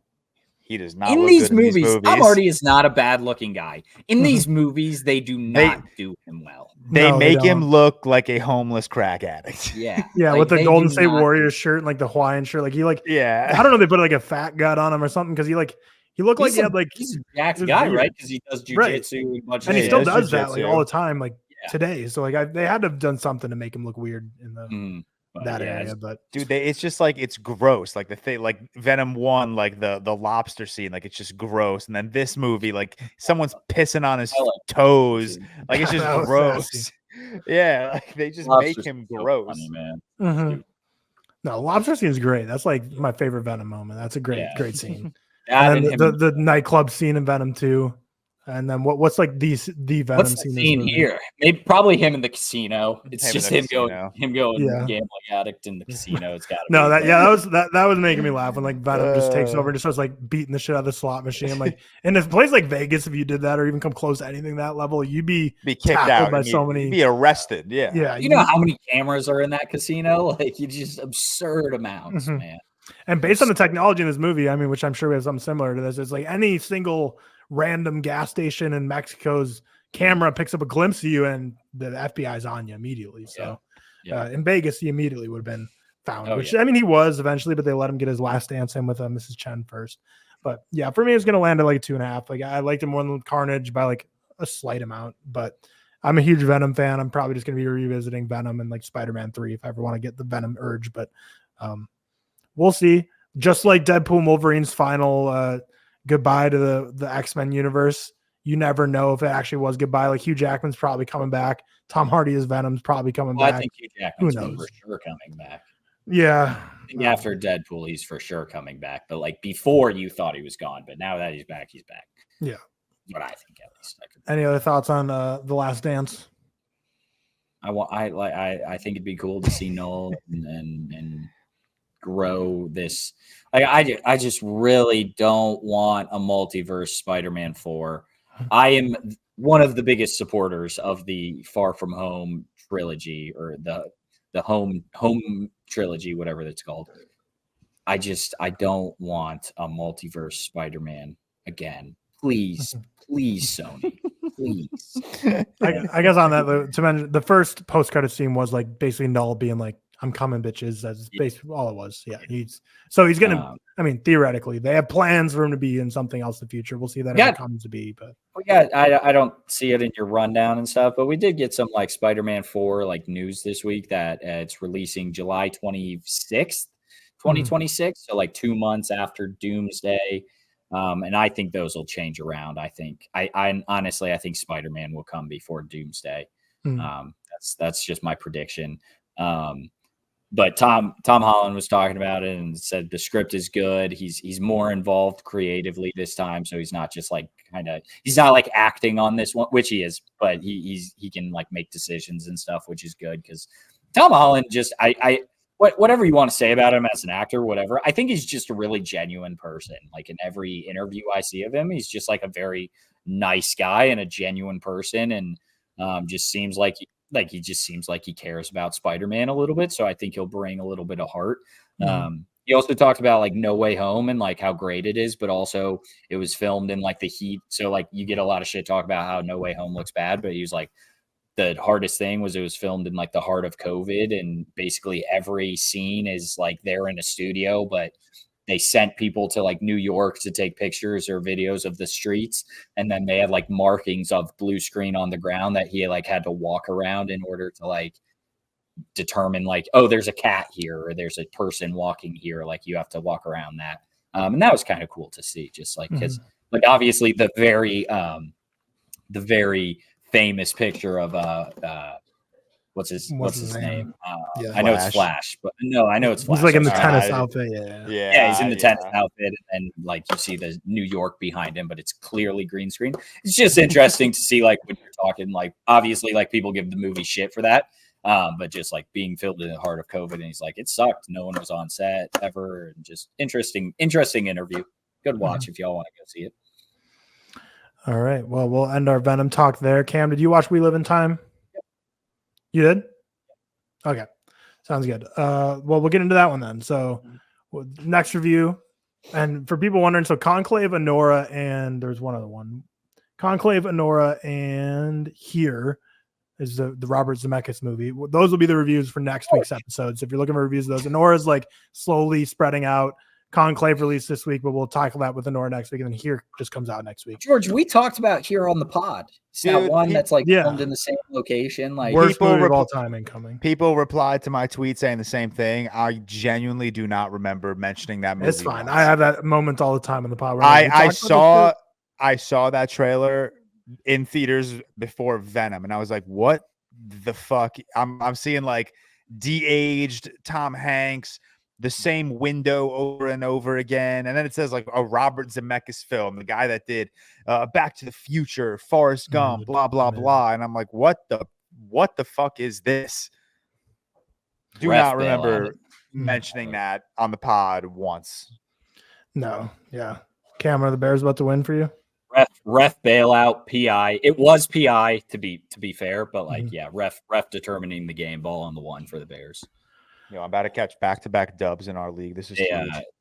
They pulled the classic. Like I don't know if you're watching. The Bears were on the 1 yard line. They tried to sneakily run it couldn't have been their fullback because the guy was too big. I think they pulled an offensive lineman to the fullback position and then handed off to him. He fumbles the ball on the 1, and then Washington recovered it on the 3. But the guy who fumbled it pulled the all-time move of fake an injury after you fumble the ball. Like, he's like, he's still on the ground, like crying about it. I'm like, oh, you're not injured, man.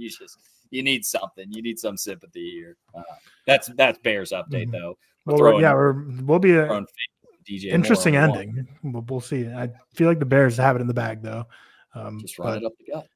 Push. Yeah, so next week will be Anora, Conclave, and Here, even though I think Here will be like the worst movie of all time. Yeah, there's a touchdown Bears, but Jay Daniels got time on the clock. Got time on the clock. Oh, you are? Well, there you go. But We Live in Time, directed by John Crowley, written by Nick Payne. And for some reason, I thought this was a book, but it's just an original screenplay by Nick Payne. But for some reason, this whole time, like leading up to this movie coming out, I thought this was a book and it was being adapted, but nope, just a screenplay. Obviously, Florence Pugh, Andrew Garfield, rom-com, dram. Every minute counts. An up-and-coming chef and recent divorcee find their lives changed forever when a chance encounter brings them together in a decade-spanning, deeply moving romance. All three of us here have seen it. We'll start with George, who's the highest on it. Kind of just like an evil movie for like George, because I feel like it's just like to a T, just like I can totally understand your reaction and review to the movie now, because like everything about it is just speaks loudly, I feel like. But Yeah, so we'll keep it spoiler free for now, and then we'll get into spoilers like always. But what were your? I mean, you have a long letterbox review for anyone listening. Go check it out. Check out George's review for like once you've seen the movie. Very well written review. But yeah, what are your thoughts and what did you rate this movie? Yeah, super evil movie. I was like hesitant to even bring Victoria to it, and she left the theater an absolute fucking wreck. And it obviously we were talking about We Live in Time. Oh. She like peeked around the corner, like, what the fuck are you talking about?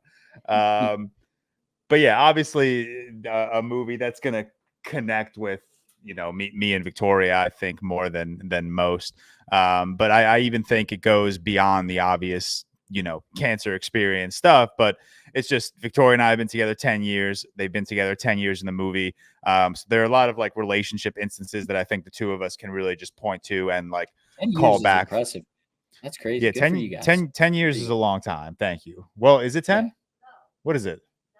9. All right. Well, we've been together 9 years. Okay. 10 will be in February. That's good for you. That's good for you. Fuck you guys. Sorry. That was a joke.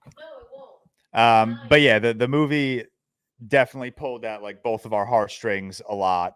We really connected to it. There was just so many beautiful little moments that the two of us can like point to and pull back to our own, relationship experience. And then, our experience through cancer over the last 2 years. So it left just such a wild impression on both of us. I truly haven't stopped thinking about this movie since I left the theater. The obvious is the chemistry between Andrew Garfield and Florence Pugh. They're two of the best working today. So you can really put like any script in front of their hands and I think they'll deliver. From my POV, luckily they had a really good script to work with. A really good script that kind of just cater to both of them being very romantic with one another, letting their sympathetic and their very emotional side come through, which I really fucking adored. It's a whole movie about time and how time is limited and how time can be cut short, at the blink of an eye. And I just think it was done so beautifully. But like it's not going to work for everyone. Obviously, the Victoria and I can pull so much from this movie, both from a relationship side and like a medical side, that I think just relates to our experience, alongside one another over the last 10 years. I think it's a beautifully shot movie.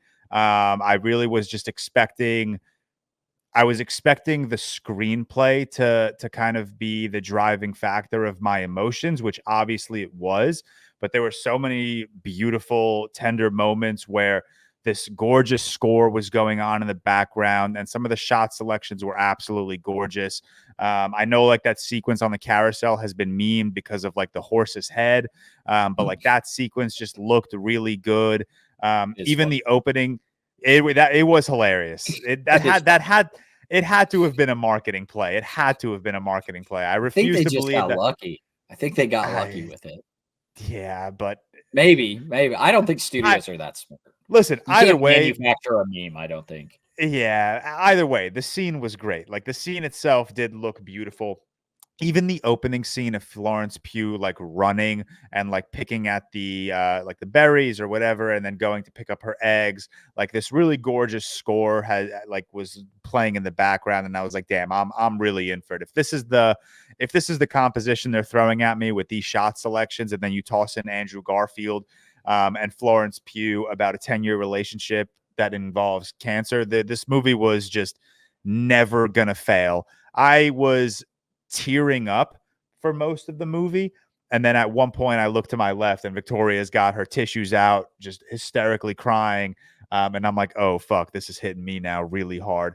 But again, like I said, this is just such a movie catered towards the two of us. I am really happy I experienced it with her. We were both hesitant for her to come because she was like, damn, this movie's gonna ruin me, and I don't think I'll be in the mood for that. But she ended up, and they did give us tissues. Victoria just said that to me. They did give us tissues before the movie, and we were like, damn, we are so fucked. But yeah, beautiful movie. I had a really, I don't even want to say I had a really good time with it. I had a really emotional time with it. What just happened, Tyler? What just happened? What? What That was happened? an all-time moment. That was funny. Can you explain to me what happened for someone that's not watching this game? What just happened? That was so funny because Cam is delayed, so I saw your reaction, and you were waiting for Cam's reaction. Which, because I didn't care about this game, like Cam. Oh man, you'll see probably on Twitter, and everyone watches. So Bears Commanders, 70-yard Hail Mary, like tipped off of a guy's hand and is right into the Commanders guys. Like Cam, like that was like a percent probability win. Like Bears 99.99999, and they lost on a very embarrassing. Oh, my friend just texted, holy shit. Oh my God. I wasn't watching, like I didn't see Tyler's reaction. I just like right that was like go. No, just like a life flash. Oh, I don't know. Foreshadowing, because I heard like what just happened, Tyler, or something as the ball's in the air kind of thing. I saw Tyler looked like he got possessed for a second. His body like jolted. But like the thing is, I didn't really care about the games. The reason I was possessed, because I was like immediately my mind immediately went to, I can't wait till Cam reacts to this. Not like, sorry, not in the mean way, but I was Cam's gonna freak out, which you did. But yeah, the first thing I thought of when seeing this movie, I was like, and the whole movie kept going through my mind, like this movie is so evil for George, because it's like so it is to a T. Like I mean, the only difference is like it's Florence Pugh. Yeah, but it's like it's so like even like Andrew Garfield's like incessant note taking. I wish you guys saw how many notes like my mom and Victoria took like throughout every single like initial doctor. Victoria's nodding her head like, yeah, fuck yeah, like sick. But like the two of them were just taking so many fucking notes. It was unbelievable. So like every time Andrew Garfield ripped out the stopwatch, I was like, this is fucking great. Every time he took notes, when Florence Pugh took notes and Andrew Garfield's like, wow, great note taking. I was like, that's so fucking funny. When Florence Pugh's coworker like asked her if she's using, that made me audibly laugh, because like at the very start of like me losing my hair, those were the repeated TikTok comments I got. No one commented in my TikTok comments for a long time about like cancer. They were asking me like, is this dude on drugs? So like that was really fucking funny. But yeah, it was just like little moments like that like really just spoke to me. Like this movie was made with such good care of, again, beyond the cancer experience. The cancer experience stuff was also made with such good care, but just like the understanding of a relationship that's almost a decade long and how the two people interact just felt so fucking real. So that really just played to like me and Victoria. We both came home, immediately popped open Letterboxd. I think that was like one of the longest reviews Victoria's even written on Letterboxd. So if you haven't seen that and you're listening, go give Victoria a follow on Letterboxd and read her We Live in Time review. I think she's up to 600 followers now. She's very proud of that. So let's get her to the 1,000 mark. But yeah, that movie really was evil to watch.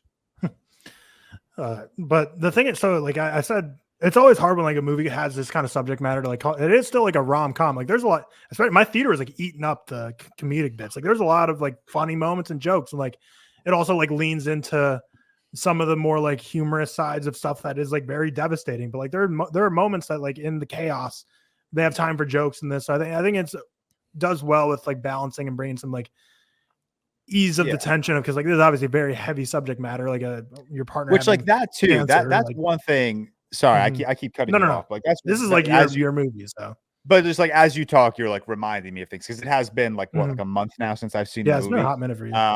But like that's one thing I did appreciate about this movie, is that they didn't hide the comedy. Like obviously it's a very heavy movie, no doubt, start to finish, insanely heavy movie, but they played like the lighthearted comedy against it so fucking well. Like, I mean, I hate to say this, but like as I was going through chemo, I was cracking jokes left and right. I was making like silly one-liners that like my mom and Victoria didn't like. I was trying to like make like a very bad situation just like as lighthearted as possible. Obviously, many instances where I'm like in pain, hysterically crying, but like I'm still trying to like keep it lighthearted, which is one thing I'm really happy this movie did not shy away from. Like Florence Pugh is even making jokes. Andrew Garfield was making jokes about it. Like that is like the unfortunate truth of that experience is like you want to keep it lighthearted no matter how difficult it may be. So I appreciate this movie like not shying away from the comedy. And it wasn't like bend over, you know, stomach aching laughter. It was just like very friendly chuckles. Like the whole gas station scene. Yeah, I think this was the gas station scene's crazy. Yeah, and the funny. gas station scene. Yeah, exactly. I think Sydney Volpe, her review of this movie on Letterboxd just says like this movie has one of the most beautiful and funny scenes of the year. I'm confident she's talking about the gas station scene. Yeah, because that's how I felt about that whole sequence. Like that truly was such a beautiful scene, but they were like the two gas station attendants were just like unintentional one-liners that were just making me crack up. Mm-hmm. Yeah, no, that was a great scene. But before we get into like spoilers, just my high level thoughts is just like, you know, I think this movie, as any movie, really, I was going to say specific genre, but really any movie period is going to affect people differently based on your own personal experiences. And I think it's very obvious and clear to see why like this movie would like strike the biggest chord of all time with George. For me, I did like it. I mean, Andrew Garfield and Florence Pugh, you can put them in literally any movie, maybe not like The Bubble or something, but pretty much any movie you drop them into, they're going to do a great job. But for me, like I wasn't fully invested in their relationship, the whole like 10-year aspect, just because well, for starters, I don't know if we mentioned it, this movie's told non-linearly, so it's going to jump around a lot throughout the romance and past, present, jumps around a ton. And I don't know if like that was the reason or there's other reasons, but I just never felt like there's a 10-year relationship. I never felt like they were like 10-year together. Even like in the present day when they're fighting their cancer, I felt like, I don't know, I just didn't feel the full connection that these are people that have been together 10 years now and that they're like just a strong, tight bond and you know, this unit that have been through ups and downs together that are now at this point, like at the toughest test of their life. I didn't really get that a ton. And again, I don't know if that's just like their chemistry together on the screen or if it was just the nonlinear aspect throwing me off a bit. But that was the only thing that like I can kind of held me back from like fully connecting and falling in love with this. Like it didn't really, like the emotional moments didn't really hit me as hard as I wanted them to for like a movie that like going into, you know, is going to be like a tearjerker.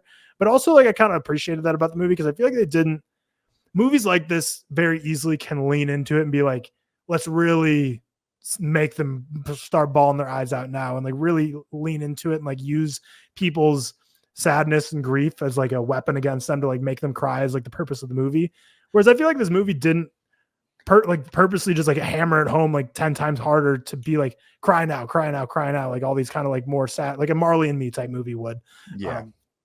Which I appreciated from the screenplay here and kind of like what the movie is just at a high level synopsis is, which I don't know, I guess the Letterboxd synopsis doesn't do like a great job of telling what like the story you're about to see is, but Florence Pugh gets ovarian cancer. So it's them dealing with that diagnosis, but at the same time, she's also a chef at this point. She owns like a restaurant or she works at a restaurant, but there's this competition, which crap, I had it open. I have it open this tab. It's like the Ballon d'Or, but for baking or no, for cooking. Where is it? It's like the Buca d'Or. Yeah. Bucos d'Or. I'm probably butchering that, but it's like the most prestigious cooking competition out there. And it's for all Europe. And basically she like is trying to compete in this while also dealing with her cancer. And that's kind of like the whole plot of the movie is like that's her passion in life. And Andrew Garfield's trying to understand what's going on, trying to help her get better, build their family. So that's ultimately what most of this movie goes through. And you see how they met, how they eventually have their first daughter. But yeah, for me, I liked it. 3.5 is right around where it's going to be when I round up writing my review. But again, totally can understand why it would like hit so much harder for George.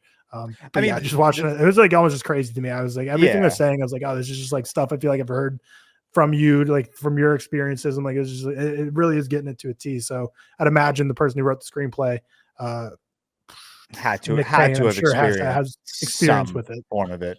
Yeah. But like this isn't a movie like people have even like DM'd me like negative letterbox reviews of like mutuals of mine, and they're like, why are you not like defending this movie with your life? Like, why are you like letting people like post like 2.5, 3-star reviews? And I'm like, because honestly, I understand their criticism. Like, I completely understand your criticism where there are moments in this movie where Andrew and Florence, like, they don't feel like they've been together for like 10 years. They don't feel like they have that connection. But then like every so often in this movie, they dropped like conversations or gentle back and forths that like really like just felt like me and Victoria, like felt like how people who have been together that long would talk to each other and how they would interact. So like, I don't disagree with the sentiment that like there are moments in this movie where this doesn't feel like a genuine relationship. But again, there are other moments in this movie that do genuinely feel like these two people are in love and they've been together for 10 years. But then also to your point on this movie it's not just cry porn. Like I really, and I'll die on that hill. I really don't think this movie, it obviously is going to make a lot of people cry. It obviously made me and Victoria very teary-eyed and cry, but I don't think the intent of it is cry porn. I think if they wanted to hammer home the cry porn, the final sequence of this movie would have been significantly more devastating than just Andrew and his daughter cracking eggs and reminiscing on their mother, Florence Pugh's character, right? So I don't think, and I'm not like, I haven't seen anyone call this movie cry porn. This is just me kind of talking out loud and me being basically kind of just appreciating this movie for not being cry porn, and also appreciating this movie for clearly taking care of the cancer experience and also the experience of two people who have been together for 10 years that are going through something like this. So like there are just many aspects of this movie that I just absolutely respect, just as someone who's unfortunately been through this with someone by my side for the last 10 years or 9 years or however. I have no idea how long I've been with Victoria. It's been way too long. I think 9 was the consensus you guys came to. But Cam, what were your thoughts? I think Cam is crying right now. Oh shit, my bad. So speaking of the whole monitor situation, I have you guys on my main monitor with my camera above it, but I pull a tab in front of you guys when I'm like referencing like the rundown or like something. Yeah. So I was like, I didn't see Cam if he was back or not. So I don't have that problem with the pod because like where I'm pointing right now, that's one laptop. And then I have like my other laptop just right next to me. Because also, I think, what am I, like 10 episodes now where I've sat on this couch? I really like this couch spot. You know, it's very, good vibes. It's very relaxed. I like these 3 posters. I got my plant, which is getting so fucking tall now. It's taller than Victoria. It's taller than me for sure. It's just a tall ass plant, but I like this vibe here. But it's easy because I don't have a work from home setup. Like when COVID first hit and we were still living at home, I like transformed my parents' guest bedroom into my office. So I had like 2 monitors, but in our apartment, I don't have a work from home setup because 3 out of the 4 weeks of the month, I'm 5 days in the office. And even when I work from home on Friday, I can like get away with working on just a laptop. It's annoying. It's very annoying, especially if I have like busy Fridays. But for the most part, I can get away with just a laptop on a Friday. But yeah, I don't have the monitor issue at home. Yeah, it's just like, I guess I have my 3 monitors here, so I always have different stuff. Like I usually have my rundown on this one, you guys on my main one, and then over here is like Letterboxd and Wikipedia if I need to like run down a plot or something or a cast list. But yeah, we'll get into like, I mean, we kind of already talked spoilers a bit, so nothing too crazy. Yeah, we kind of like when you go into like a cancer movie, like you're gonna know, like there's 0 people in this world who bought a ticket to see this movie expecting both of them to survive. Like there's just no way anyone thought that people knew where this was going. Maybe it was going to be a Fault in Our Stars switcheroo or spoilers for Fault in Our Stars, where like the whole movie's like, oh, the woman's dying the whole time, but then it's like, bang, guy dies, rug pull. But no, this one it goes about the way you're going to expect with Florence Pugh's character. But really, like the big struggle in this movie is kind of what I was alluding to with the plot, is that early on in the movie they discuss, do we want to just have 8 months together that are going to be great and we don't have to worry about it and just have amazing lives for this final 8 months, or do we want to fight this as hard as we can and just kind of be miserable but maybe get a year and a half or something, just a little longer? So that's kind of the big question. And Florence Pugh or Andrew Garfield at first is on board with, no, we're gonna take treatment seriously, we're gonna get as long as we can and get through this. But Florence Pugh is clearly very hesitant from the start. She wants to join this cooking competition. Andrew Garfield says no, focus on your recovery, because it's a very stressful, time-consuming competition. She doesn't tell him, goes and does it. So that's kind of like the big conflict, that he doesn't know. He thinks she's at work, but ultimately she's basically traveling like Europe, I believe, and like prepping this crazy competition. And yeah, so she's deciding to, and the whole point is she wants to leave like a legacy for her daughter behind, like to remember her by, which is kind of crazy because she's already like an accomplished like figure skater too. So like I feel like she already had enough cool, like a figure skater, a competitive figure skater, and owned a restaurant. I feel like already is like, you know, your kid's gonna think you're pretty cool. Yeah, like she's good. Like she had a legacy to leave behind. But I mean, it makes sense for her just wanting to add a lot, which we don't really find out if she wins or not, but she does well. I don't think. I don't think her winning or losing at the end is the point. But a lot of people were asking me like, why does this not, like, your review on Letterboxd, this screams 5 stars. Like, what was the point of, like, why are you not giving this a 5-star? And I think that whole cooking competition is kind of like the reason. It's just something I didn't necessarily like care for. It does kind of like hammer home the whole like we live in time, and like time is so limited and it can be taken away from you so quickly. So you want to kind of do everything with no regrets. But I feel like even prior to the cooking competition, they kind of like maybe not like hammered it home, but they definitely had me feeling like, yeah, time is a big theme of this movie. And it's something that, you know, could be taken away so quickly. Like, I don't think they needed that cooking competition to really like nail that home. No, for sure. One thing, like, and this isn't like a critique or anything, but it's just something that's always funny to me about just movies in general is this movie kind of paints them, unless I missed something in like the first couple of minutes where it gave like more backstory, but again, it was non-linear, so who knows, but it kind of paints them as just be like, you know, a regular couple that like fall in love and start a family, which like most movies always do, especially rom-coms, like, oh, just like a regular average Joe couple. But like she owns a restaurant, and like they live in like a cottage with like animals and like a ton of land and like a very like picturesque like yard and house. I'm like, there's no way these people have got to be loaded if they're like I mean, I think their living situation was a little, you know, glamorized. On top of paying for all the treatment and stuff, is like that plus how rich they live, plus like owning a restaurant. Like, these guys must be multimillionaires. Like, their life was so she awesome. lived in a really nice apartment, then they moved to like the countryside of England or the UK or whatever, and it's like, all right, they're good on that. But yeah, you kind of jump back and forth. You find out how they met. Was he in a funny scene where, again, there's a lot of humor in this movie. He's going to get he had to sign his divorce papers, but he didn't have a pen. So he's just like in a robe or bath towel. And I'm going to go walk to the store, which like, it's again, another reason, like if you want to critique the movie, like there's a lot of comedy in this, I think is I can totally see people not liking it, because the way he gets in a car accident is very like, you could easily just be like, this is so stupid. Like he just walks in the middle of the road to pick up a pen and a car hits him. So you'd easily just be like, oh, it's dumb. And it's one of those things you just got to accept. It's just like a silly, stupid little thing. But that's how he gets to go to the hospital. And Florence Pugh is the one who hit him with his car, which again, hitting him with his car is technically accurate. But again, this is like 100% Andrew Garfield's fault. Like, he's like literally just walking in the middle of a highway. Like, he steps out there. He stepped into traffic. I don't feel bad for it.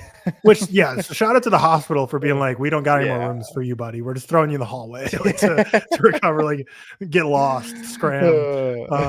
But that's how they end up meeting, and they quickly fall in love. And because he's like married and has a wedding ring, but obviously he's getting divorced, and they quickly fall in love. And there's a big discussion of, do they want to have kids or not? And she's kind of on the not really train, or not really for a while. And she gets like mad at him for their first conversation about this. And then again, like she says, like, I'm 34. Why are you acting like I'm a ticking clock? I'm like, I don't want to speak for women's genetics, but like she was saying, like, we got like 10 years still. I'm like, 44 would be like, I don't know if again, I don't know enough. Modern science is crazy, but I feel like if you're 34 years old, it's not a crazy question for Andrew Garfield to be like, like, you thinking about having kids at some point? But again, that just kind of speaks to the nature of her character, where she feels like she's like has so much more left to accomplish in this life. That she doesn't want to think about settling down at this point. Whereas Andrew Garfield's clearly, or Tobias, very clearly just family oriented guy. But ultimately she gets the ovarian cancer. And again, I don't know enough about like cancer, or well, specifically ovarian cancer. So like there's a decision to be made. It's like, do you do they do the treatment or like a full hysterectomy, and they decide to do treatment and not the full hysterectomy. Yeah. So maybe, like you're obviously more of a subject matter expert than me. So like if they would have done the full hysterectomy off the bat, would that have potentially like made it so she would have never got the cancer again and like wouldn't have had that final fate? Yeah. So it was kind of like if she did the full hysterectomy, she would have completely sacrificed her ability to have kids. Which is why I think they went with the option to not do the full hysterectomy for the eventual kid to come into play. And then that kind of came back. And because of that, the cancer relapsed after a while. Gotcha. Okay. Yeah. Because, I think there was some conversation about like, you can freeze eggs. And she's like, well, part of me just doesn't really want my whole, the hysterectomy done. So I was like, but that I was wondering like when, because again, I just don't know. And I was like, is that like ultimately kind of what like screwed them in the end a bit, not doing that decision? Because she comes back to bite her and aggressively takes over. I believe stage 3 was what they caught it at. Yeah. She was at stage 3 ovarian cancer. And then, the kind of rest of the movies already we talked about. Again, it sounds like we're a little all over the place, but again, it's a non-linear plot. So like it kind of jumps all over the place for like where they are in their relationship, but they kind of choose the cooking competition to be the climax of the film and be where it leaves off. And interesting choice. Like you said, like I really don't think it's crime porn. I think I could see people claiming this to be crime porn who haven't seen it yet. Cause like when you hear like, oh, they're handing out tissues and like the plot and you hear that, it's like, oh, it's going to be, but anyone who's seen it, if you call it crime porn, you're kind of just crazy because it's just not. But they ended on the cooking competition. It ends.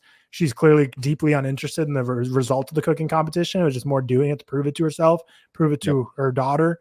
Goes to the audience, kisses them both. And then from there, just immediately does a crossfade of her kind of leaving. That was their way of saying she's passed on. And at that point, dog. They go ice skating. Oh yeah, they go ice skating. Ice skating together. They like wave to each other from across which obviously was okay. Peace out. That was the crossfade. And then seems like probably I don't know, a couple of years passed. I don't know how many years because like the dog's a little bigger at this point because they got to help their daughter cope with so the dog's a little bigger, teaches their daughter how to crack the eggs. That's kind of how they leave it, which is like just a very non-cry porn way of ending the film. Yeah, just a very I think very creative and smart way to end the film. Yeah. That again, that's why I'm not like calling this cry porn. If they wanted to make a cry porn, final 20 minutes of this movie could have been significantly sadder. Right, like have like a full on like Andrew Garfield, Gwen Stacy, where he's like screaming no and like really exactly. But this was very much more of just like we're not going to explicitly show you, God, we've been calling them Florence and Andrew instead of Tobias and Talmud. Tobias and Almut. It's not our fault. They create worst names in every movie insanely nerdy names. Respectfully, if anyone named Tobias or Almut is watching this podcast, Tobias isn't as bad. Almut and Almut's also like probably not an American name, so I'm sure it's not as bad. But just odd names to go with. Go with like Steve and Sarah. But I like that final sequence completely. I really did like it because it was just it was a really nice little callback to like Tobias and Almut. I was about to say Andrew and Florence again, but it was Steve and Sarah. It was a nice callback to Tobias and Almut's like initial, like even prior to them like dating, just he stayed over her apartment and they were cooking eggs one day. And then years later, he's showing their daughter post-death on how to properly crack eggs. And I was like, that's cute. That's a really nice way without just like beating it over my head that like she died of cancer and it's really sad. Mm-hmm. But the best scene for me by far was the birth scene, the whole gas station scene. By far. Funny, emotional, heartfelt. Yep, that whole sequence was so beautiful. Everything about it. But Cam, I know you had to dip out. What? Yeah, sorry. I had to get Bailey ready to leave and switch the car seats and stuff. But also, I was distracted and I didn't want to like take this away from George because like it makes sense. This is a very like emotional and heartfelt like movie to George, and like so I didn't want to be like. I was just very distracted at the start of that. So I'm sorry about that. I really liked We Live in Time. I didn't love it as much as like I kind of hoped. You go into this trailer or this movie with watching the trailers thinking it'll be an easy 5-star. You've fallen in love with the characters kind of thing. A past lives type movie or something. I really liked it. I didn't love the non-linear storytelling. I'll be honest. It just jumped around a little too much for me to like truly feel engaged almost. Like I think nonlinear works a little more if you're not telling this like heartfelt of a story. I don't think it like detracted too much, but I just didn't love it as much. I don't think there was anything like super shocking in this. Like I feel like, if you were to ask me the plot prior to seeing the movie, I feel like I could have gotten it semi on the nose. So I wasn't like necessarily like blown away by anything. I'm not saying, again, that's a huge negative, just not like, it's not going to be my favorite movie ever because of these reasons. But yeah, Andrew Garfield and Florence Pugh, you throw them in anything, they'll knock it out of the park. I really liked their relationship. I thought they worked. I gave it a 71 out of 100. Could very easily go up. I wasn't like perfect watch conditions for myself to watch this, so I think I need to give it a rewatch. Maybe go with Emma or something, and have a nice date night and see it or something. But I liked it, just didn't love it, and I'm sure you guys talked plenty. Gas station scene, like you guys mentioned, was my favorite. But yeah, I really enjoyed it. Just isn't my favorite of the year. I rated Deadpool and Wolverine higher than it, so I have to go look at my life a little bit. And that's disgusting. Just got to do better, Cam. So Cam gives it a 3.5. George gives it a 4.5 and a heart. Seth gives it a 3, and then again, I'm behind on Letterboxd, but it's gonna be either 3 or 3.5. How many movies have you given a heart, George? Are we? I didn't know we were calling out hearts. Let me see. Hold on. I don't know. I feel like never so the way here's how everyone does heart. I'm just like I take that back. I've given 5 movies a heart. Everyone does hearts differently. So I have my favorites list, like my list of favorite movies on Letterboxd. That's 100 movies on that list. Every movie on that list has a heart. Those are the only movies that have a heart. But I have given hearts to like the Spider-Man short. I've given hearts to a lot of concert films. I've given hearts to like The Haunting of Hill House and limited series. But the only movies for me that have a heart are the movies that are in my favorites list. There's 100. You want me to read through all of them? No. What's taking away from a 5-star from this movie? I didn't get to hear your full thoughts. I guess maybe that I think it was the climax being like the cooking competition is kind of what holds this back a little bit from being a 5 out of 5 for me. I don't think that hammered home like the we live in time like theme of this movie. I think other aspects of this film kind of nailed that whole theme of like time and time being limited and how time can be taken away at such like a short notice. I don't think the cooking competition necessarily like, I think it helped enhance that like idea. But I don't think it like hammered it home well enough to be like the climactic third act. Okay, fair. Yeah, no, I really like the cooking scene. I'll be honest, so I'm interested to hear that. Oh no, I like the cooking scene for sure. I didn't dislike. Just like the idea, and that's how it ended. Yeah, I get that. Yeah, it's like that. I don't think that was the third act that was gonna like really like solidify this as a 5 out of 5 for me. No, that's understandable. Okay. Well, there's our review of We Live in Time. Like I said, next week will be Nora, Conclave, and Here. But now we'll kind of get to the fourth quarter of our episode. We'll start with our draft here. We're going to do all things like Halloween / autumn, fall draft. So we've done variants of this in some way before, but we're this sticking with the theme because I know last week was like our Halloween special, but this week is more apt for Halloween-y stuff. So got the 3 of us here, 5 categories: Halloween candy, Halloween activity, Halloween costume, and then autumn food or fall food, and autumn or fall activity. So that's the 5 categories. You can go in whatever order you want. Cam's going up first. Where do you want to go here? Yeah, any order, I guess. Yep. Doesn't really matter which order I go, and I'm sure there's a million things I could pick for each. Halloween activity, though, I love a good like Halloween party. Like you go out, everyone's in costumes. What's that audio? It's the one time a year you can dress like a slut and no one will say anything. I like it. dress up, look a little spiffy, look a little shitty, whatever it may be, whatever the costume entails. But yeah, it's always a fun time too. Everyone's out. No one's like, you don't see anyone at the bar like in just day clothes. Like everyone gets behind a Halloween costume party, I think, which is always fun.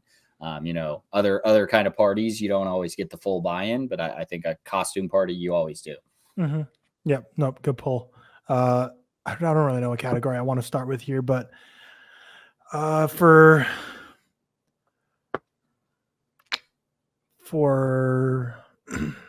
Halloween costume, again, I don't think many of our picks here are going to overlap, so it doesn't really matter what order we go.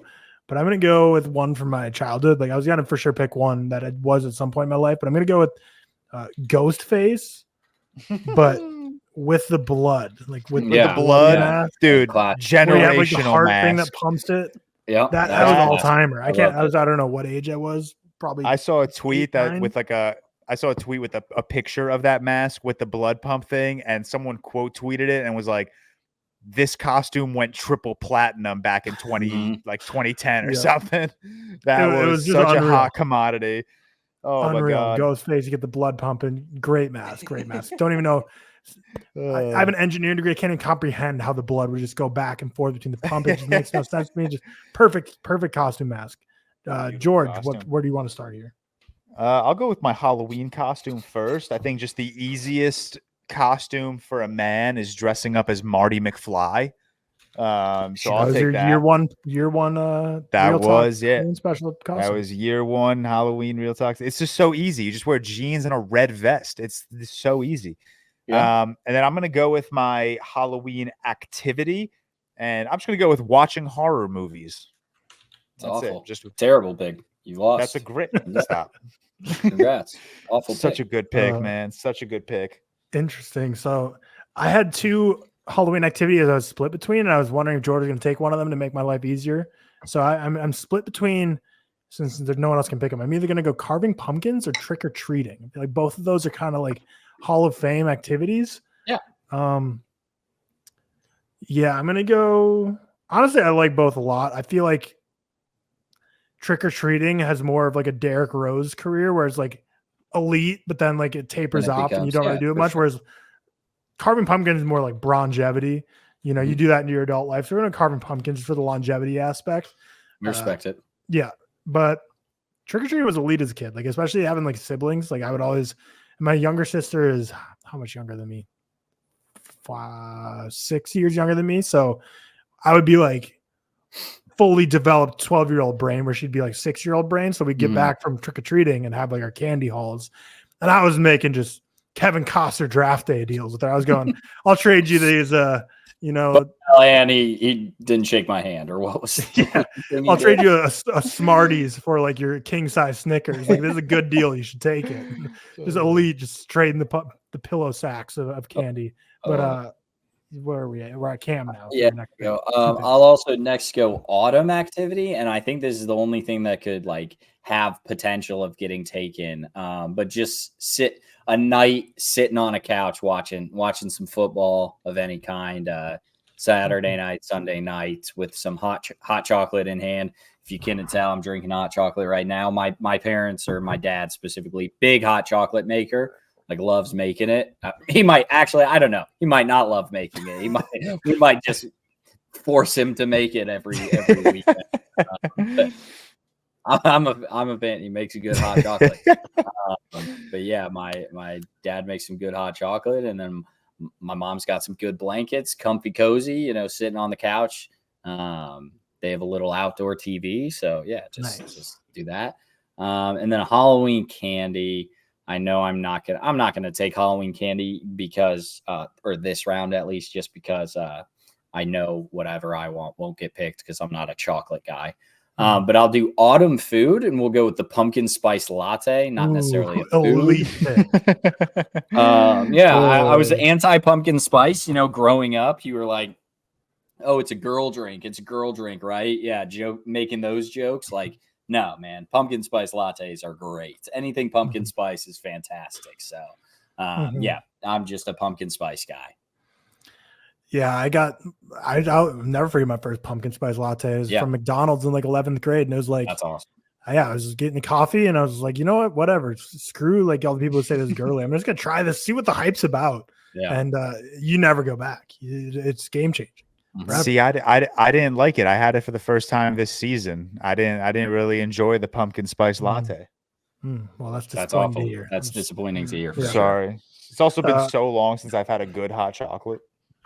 Hot chocolate does bang. Yeah, I'd love to give you guys some hot chocolate sometime because my family makes good stuff. I'm gonna go for an autumn food. I'm also gonna go another drink. I'm gonna go hot apple cider. Yeah, I just got apple cider K-cups because I didn't know this existed, and it's kind of like been elite, honestly. Like when I'm working, I'm just like, nice hot apple cider sounds good right now. Nice. I'm going hot apple cider. I didn't know we were throwing drinks into this as well. Yeah. Well, we all right. I'm gonna go with autumn activity.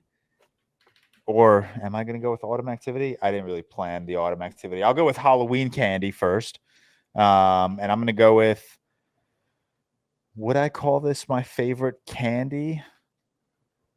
Yeah, probably. I mean, it's a chocolate. Can I take chocolate, or are we going like exclusively candy? No, chocolate works. All right, I'm going to go with the Reese's peanut butter cups. Absolutely love Reese's peanut butter cups. What's the best Reese's peanut butter cup? The one minis, where the extra stuff. It's the regulars that have the Reese's pieces inside them. You know, elite. Those exist. They're so good. Autumn activity. I'm gonna go with like a New York City kind of autumn activity, and that's just taking a stroll through Central Park. You know, looking at the beautiful trees and the beautiful foliage. Victoria and I did that today. It was like a nice crisp, like 55, 60 degrees. It's just very autumn. You're walking by like the townhouses, and they're all decorated for Halloween. It's a nice New York City autumn experience. Yeah, for sure. I'll go autumn activity next for me, and I'll go pumpkin patch / apple orchard. Camden, you say you're doing that tomorrow? Yeah, some sort of event tomorrow. I'm a big fan of going to those. It's usually just great weather. Throw on like a flannel. That's a good vibe for apple orchard, and just like good times. Haven't experienced it since college when I was at Wisconsin-Madison, but it's not a thing in the South. Going to a pumpkin patch and apple orchard on a crisp. Yesterday was 97 degrees. Like, it's just not a thing here, which is very sad. Makes me bummed and very depressed every fall. No, that's understandable. But your final two picks, Cam. Halloween candy next up. I'm gonna go with Sour Patch Kids just because that's my favorite candy. Could have gone with these Jolly Ranchers. The issue is I have a Jolly Rancher in my pocket. I've had a Jolly Rancher in my pocket since we started this pod, and I honestly forgot about it till this moment, and it is morphed out of way different from what it was at the start. So the ass sweat and the just like sitting on it has truly just mangled this thing. I'm still gonna eat it. I was gonna say, will you? I mean, but like the issue, the Jolly Patch is just, or Jolly Rancher, sorry, Jolly Patch is just like I am pulling this plastic off of the actual Rancher. I mean, like honestly, I might eat this with plastic on it because that's the risk you take when you get a Jolly Rancher. Frankly, the microplastics they're going to get you. That side of TikTok, the anti-microplastic. Oh my god, I might not eat this. This is probably like the most like this is okay. We'll see what happens there. So yeah, we'll go with Sour Patch Kids. Hell yeah. Halloween costume. Nothing really. I think stands out. I think the devil costume's an all-time one. Guys, girls, anyone, you can make an attractive devil, but I don't know if I want to pick it. I don't know if I want. We are going for votes here, and in the Discord they keep track of our leaderboards, and the guy who does it, he said he's not going to give an updated leaderboard for the rest of the year, so it's going to be like a mystery. Like they still have the voting, but we don't really know where it all stacks. So I am messaging in the Discord. A little bit of a not very wide base. I don't know how many people are going to relate. Not very relatable pick Central Park, but I think people get the vibe of walking through the park and the trees. That's the vibe. I am messaging in the Discord asking if Harry Potter is slop, and they are all anti my take. Well, yeah, good. Dumb take. But, oh my god, man! You know what slop is? This Jolly Rancher. Oh man, Halloween candy. My favorite candies are Sour Patch Kids and Swedish Fish, but I'm gonna go. My Skittles. mother-in-law the other day Sour asked what Swedish Fish were. She'd never had Swedish Fish. Which I'm a big fan of Swedish Fish. I don't think isn't like a crazy like take, I guess, because Swedish Fish aren't super popular, but I thought like they were popular to where they're popular enough. They're not like the Skittles, Snickers, Reese's of the world, but people should know what a Swedish Fish is. But I'm going sour Skittles. George, what's your autumn food? I'm actually very curious where you go with this. I don't know if this is exclusively like an autumn food, but for some reason, every time I think about it, it just screams autumn. And I'll go with banana bread. No, I totally get the vibe. I don't know if I'd call it an autumn food either, but when you say I don't know if I call it an autumn food. I should. But no, when you say that with autumn food, I think it works. I feel like banana. No, you could leave banana bread. Once I said banana bread, I immediately thought of like those like apple cinnamon donuts, that they sell at like farmers markets. But I'll stick with banana bread. That was the little pumpkin cookies are so elite too, like the little circles with the pumpkin on them. Those are great, dude. But here's our picks. Markets, sick. Cam selected for candy, Sour Patch Kids, activity for Halloween costume party, costume devil, autumn food, pumpkin spice latte, autumn activity, watching football. Tyler selected Halloween candy, sour Skittles, Halloween activity, carving pumpkins, Halloween costume, ghost face with the bloody mask. Autumn food, hot apple cider, autumn activity, pumpkin patch / apple orchard. George selected for candy, Reese's peanut butter cups, activity, watching horror movies, costume, Marty McFly, and food, banana bread, and activity, walking through Central Park. Let us know in the comments who you think won this draft. But with that,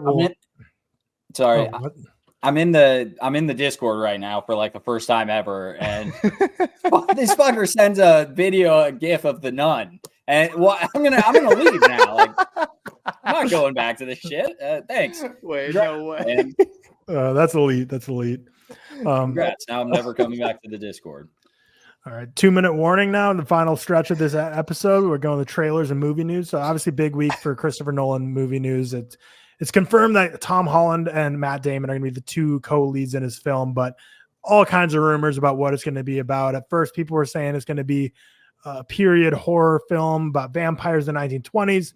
Then, like, leaked submission documents to like the city of Burbank or something to like get permission to shoot. It said it was going to be about 2 helicopter cops set in the future.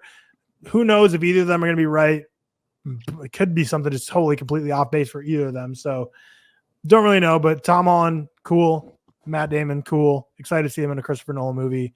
I don't know what I'd prefer out of these two. I really think it'll probably be neither of these plots that have been thrown around the internet, but I was going to say, I feel like it's way too early in like the production of this movie for these to just be like I just can't imagine like leaks like these would just come out of any, like no one knows about this movie yet.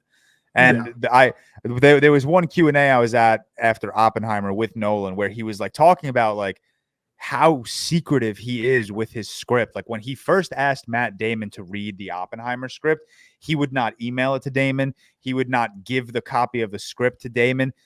He basically like had Matt Damon come over his house, sit down, read the script, and then give the script back to him. So like, the reason I don't buy any of these is because Nolan is just such a secretive person about his screenplay.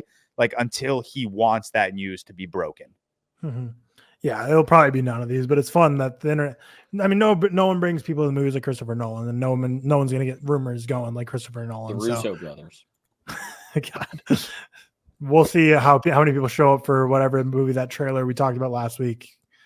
We'll see what the numbers are for that. But speaking of vampires, Blade has been delayed indefinitely. We did. What? We didn't talk Tom Holland. Come on, that's good. Oh yeah. And also, I partially didn't remember if we talked about that last week or not because I forgot when that my mind felt like it's been forever ago. I think it was like a Monday news, but come on, Tom, getting back into the acting world, not doing this Romeo and Juliet stuff, going back to genuinely he's got Spider-Man and Christopher Nolan like in back-to-back weeks or something coming out in 2026. Yeah, he's gonna have his own Timothée Chalamet moment with all-time back-to-back weeks. Yeah, what a fucking huge. He's gonna own the box office in 2026. Hey, I want to say something real quick. I'm sorry. Shout out Blu-ray Angel for getting married. I just congratulations. Shout out him. Big time. Really congrats from the bottom of my heart because you're my favorite tweeter. Because when he threw out What if they go on a De Niro what was it? De Niro Pacino for Timothy Chalamet and Tom Holland. That's awesome. And we talked about it in the group chat. That's how you know it's not bait, because every bit of news that comes out, he's like, I've got it. How can I make this? He's just so quick with it. Like, he just nails it. Dude, immediately, once the news of Tom Holland broke, he was dropping like, can't believe Christopher Nolan's about to make Spider-Man 4. And I was like, oh my God. Like what if on the set he convinces Christopher Nolan to a Marvel movie or something? It's like Blu-ray Angel is like, great. But yeah, shout out to Tom Holland. Awesome. Also, huge make or break moment for him. Him replying to a hate tweet, or not even a hate tweet, but like someone saying like paying for a marriage off or paying for a wedding off of like bait tweets is insane. And he's like, and a honeymoon.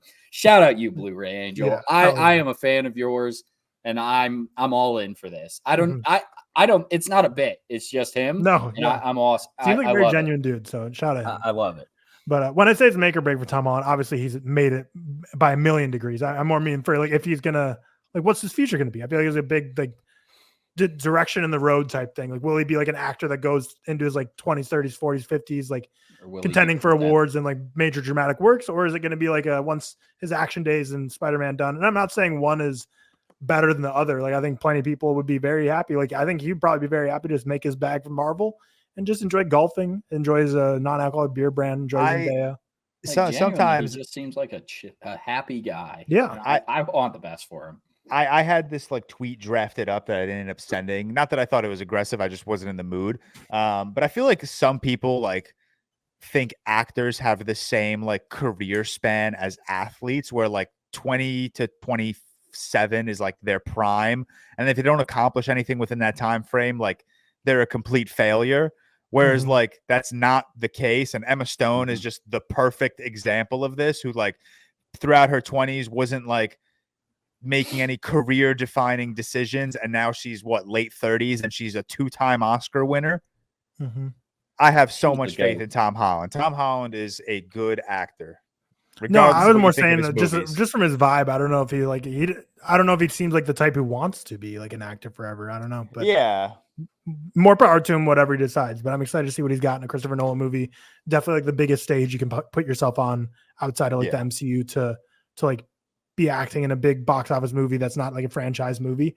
But yeah, again, not going to be a vampire movie, but what also isn't going to be a vampire movie is Blade, because it's been delayed indefinitely, no longer release date, which ReelTok historians, how many times have you brought up Blade being delayed? I need to be known, because I think it was one of our first 10 episodes. We said this wasn't going to happen. Yeah. That's one of the all-time shot calls by us. We knew this never happened. And then wasn't it like Blu-ray Angel again saying like, what if like Deadpool and Wolverine's depiction of Blade was like enough to like make Marvel scrap everything and decide to go back to Wesley Snipes? Or something? All-time guy. What a guy. We need to get him on the pod. That would make my life. Get him on the pod and just see what he comes up with on the spot. Like, just see how I need a he in my life. I genuinely need to know if he said he at his wedding, because that's awesome. He had to have. I respect him, man. I respect his getting Blu-ray Angel on for like even like a real quick and do like a draft of like actors we want to see in what best role. Tweets. I would love to see him just like what his brain would think of for like characters that could be played by what actors. I think his brain would go to some fantastic. You should just get him on for a full review of Joker 2. Oh, that would be great. We should have got him, man. But we got the first trailer of Brady Corbet's the Brutalist. It's in theaters in December. I believe it's like the Christmas in limited theaters, and probably most places will be getting it early January. Looked great. The score is banging. I'm very excited. Every review I've seen is a 4.5 or better. Like very highly rated. George is like the lowest I've seen. Yeah, you've seen it? I didn't know. Yeah, that. I saw it at the film festival. Yeah, I liked the movie. I really did. It was. I gave it a 3.5. I think it's gonna win every Oscar. I think the Best Picture nominee is it's a lock, except for maybe Nora. Adrian Brody's winning Best Actor. It is wildly better. Correct. Guy Pearce is winning Supporting Actor. I think it's gonna sweep the Oscars like crazy.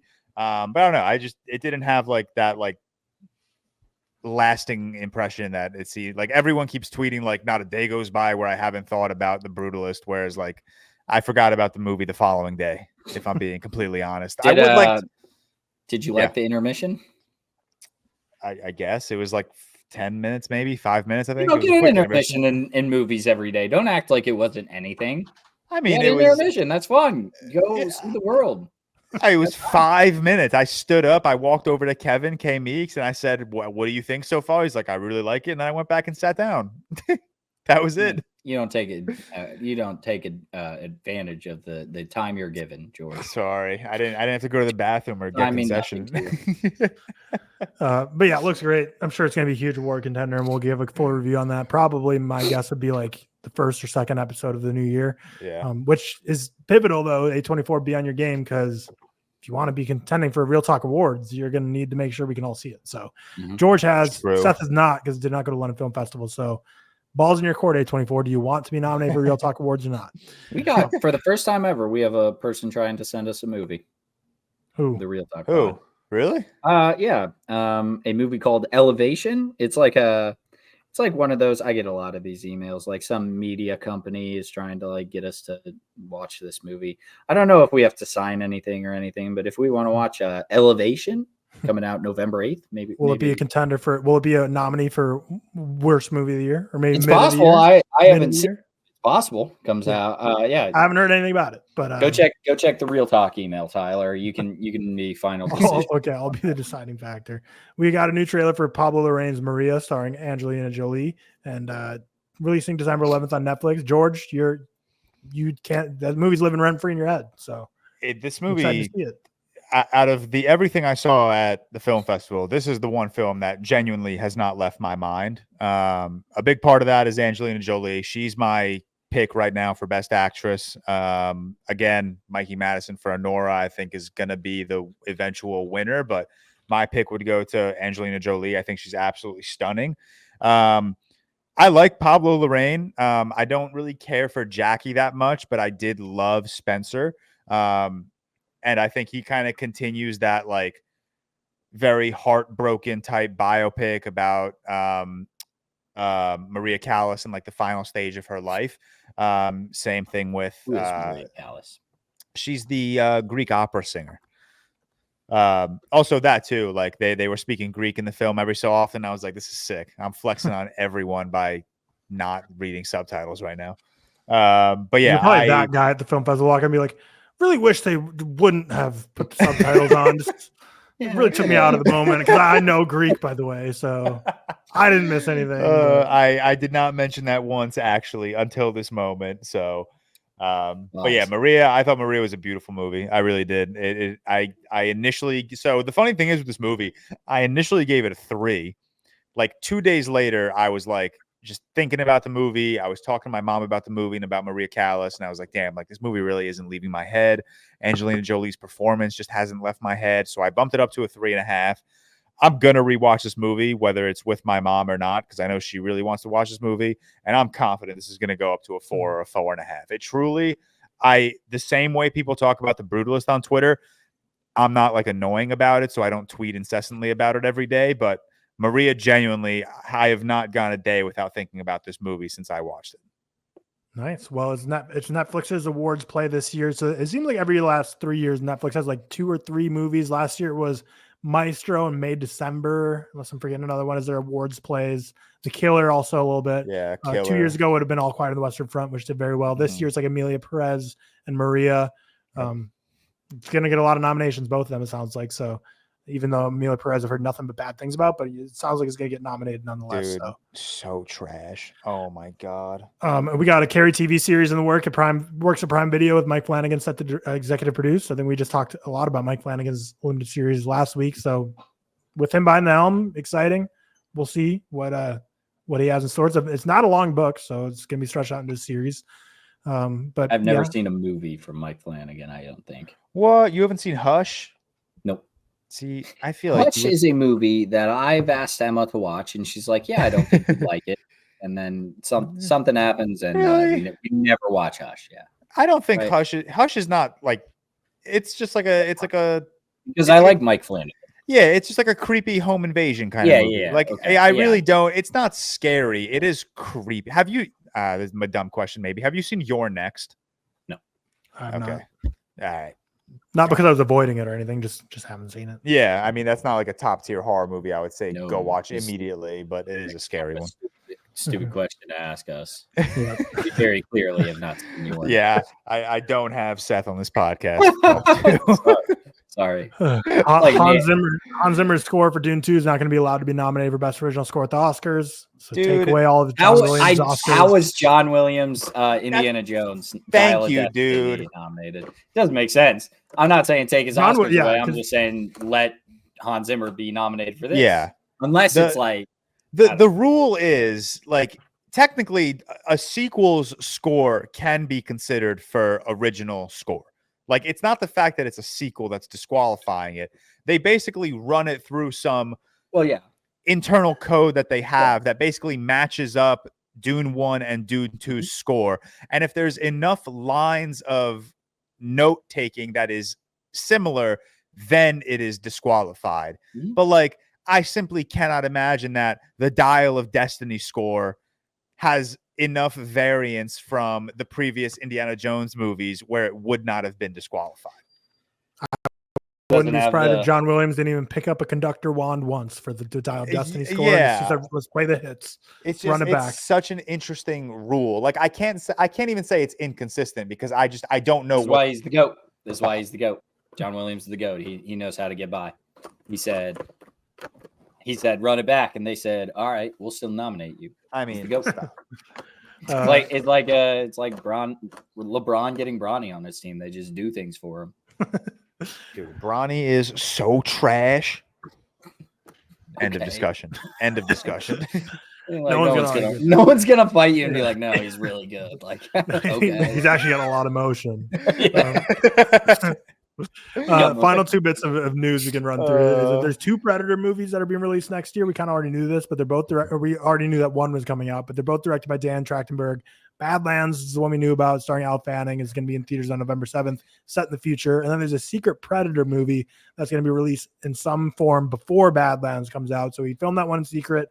Kind of like I feel like it's like an X-Pearl situation where like they're on the same set and they're like, oh, while we're here, let's just shoot another one. Why not? So cool news. I mean, sounds fun. He seems very passionate about the universe. But then the final bit of news, Clint Eastwood's final film, Juror Number 2, is having one of the weirdest rollouts ever. It's only been released in less than 50 theaters. It's not going to be given a wider release after that limited release date, which that alone is already like odd. And then on top of that, the kicker was like that Warner Bros. Is saying that they're not going to like reveal any box office numbers of the film. Very weird stuff going on. I don't know if like, dude, I don't know what's going on. This movie, it's like Horizon. No news about this movie can come out that will make me care about it or go watch it. Zero. I don't know. I'm gonna see it. Like I'm excited for it for the sense that like I like Clint Eastwood's directed movies that I've seen, and I think the trailer of this was pretty good. But very weird to have a limited release, not expand it, and not reveal box office numbers. Like I don't know what the thought. I bet we'll be able to find the box office numbers. Yeah, I mean I'm sure the reasoning. Sure. There's some like boardroom level stuff going on where someone is going to be getting a cut. Either someone's gonna be on the hook if it doesn't make enough money and they don't want to reveal that information because they know it's not gonna make that money, or they think it's gonna make a certain amount of money to the point where they don't want to reveal that number. I think it's probably the latter, where it's probably something like if this movie tanks, then you're gonna be fired. And the boss is like, well, we're just not gonna tell anyone how much this makes keeping my job. But very odd. But anyways, that's our episode today. Shout out to Stefan Johnson, Stefan Nieberg, as always, for being our king executive producers. Thursday this week, we're going to have a draft of horror films we think we could survive, because Thursday's Real Quick comes out on Halloween. So that's going to be a very fun episode. I'm excited for that draft, see where it goes. And then this week on Patreon only on Friday, it's going to be a movie review of Ready or Not, where George and I are going to butt heads a bit. So next week, as I alluded to a couple times, Honora, Conclave, and Here are going to be the ones. And then I think November 8th is like a really light release weekend. There's like Heretic, the A24 horror movie. But beyond that, not a whole lot. So leave some comments down below for November 8th, like not next episode, which I mentioned we're going to be talking about, but the episode after that. Is there anything you want to see us run through, or any special episode, or maybe some, I don't know, bonus episode, or what you think you want to see when there is lighter movie release week. So that's our episode, Real Talk episode 112, and we will see you all on Thursday for our draft. Peace. Peace. Bye, y'all.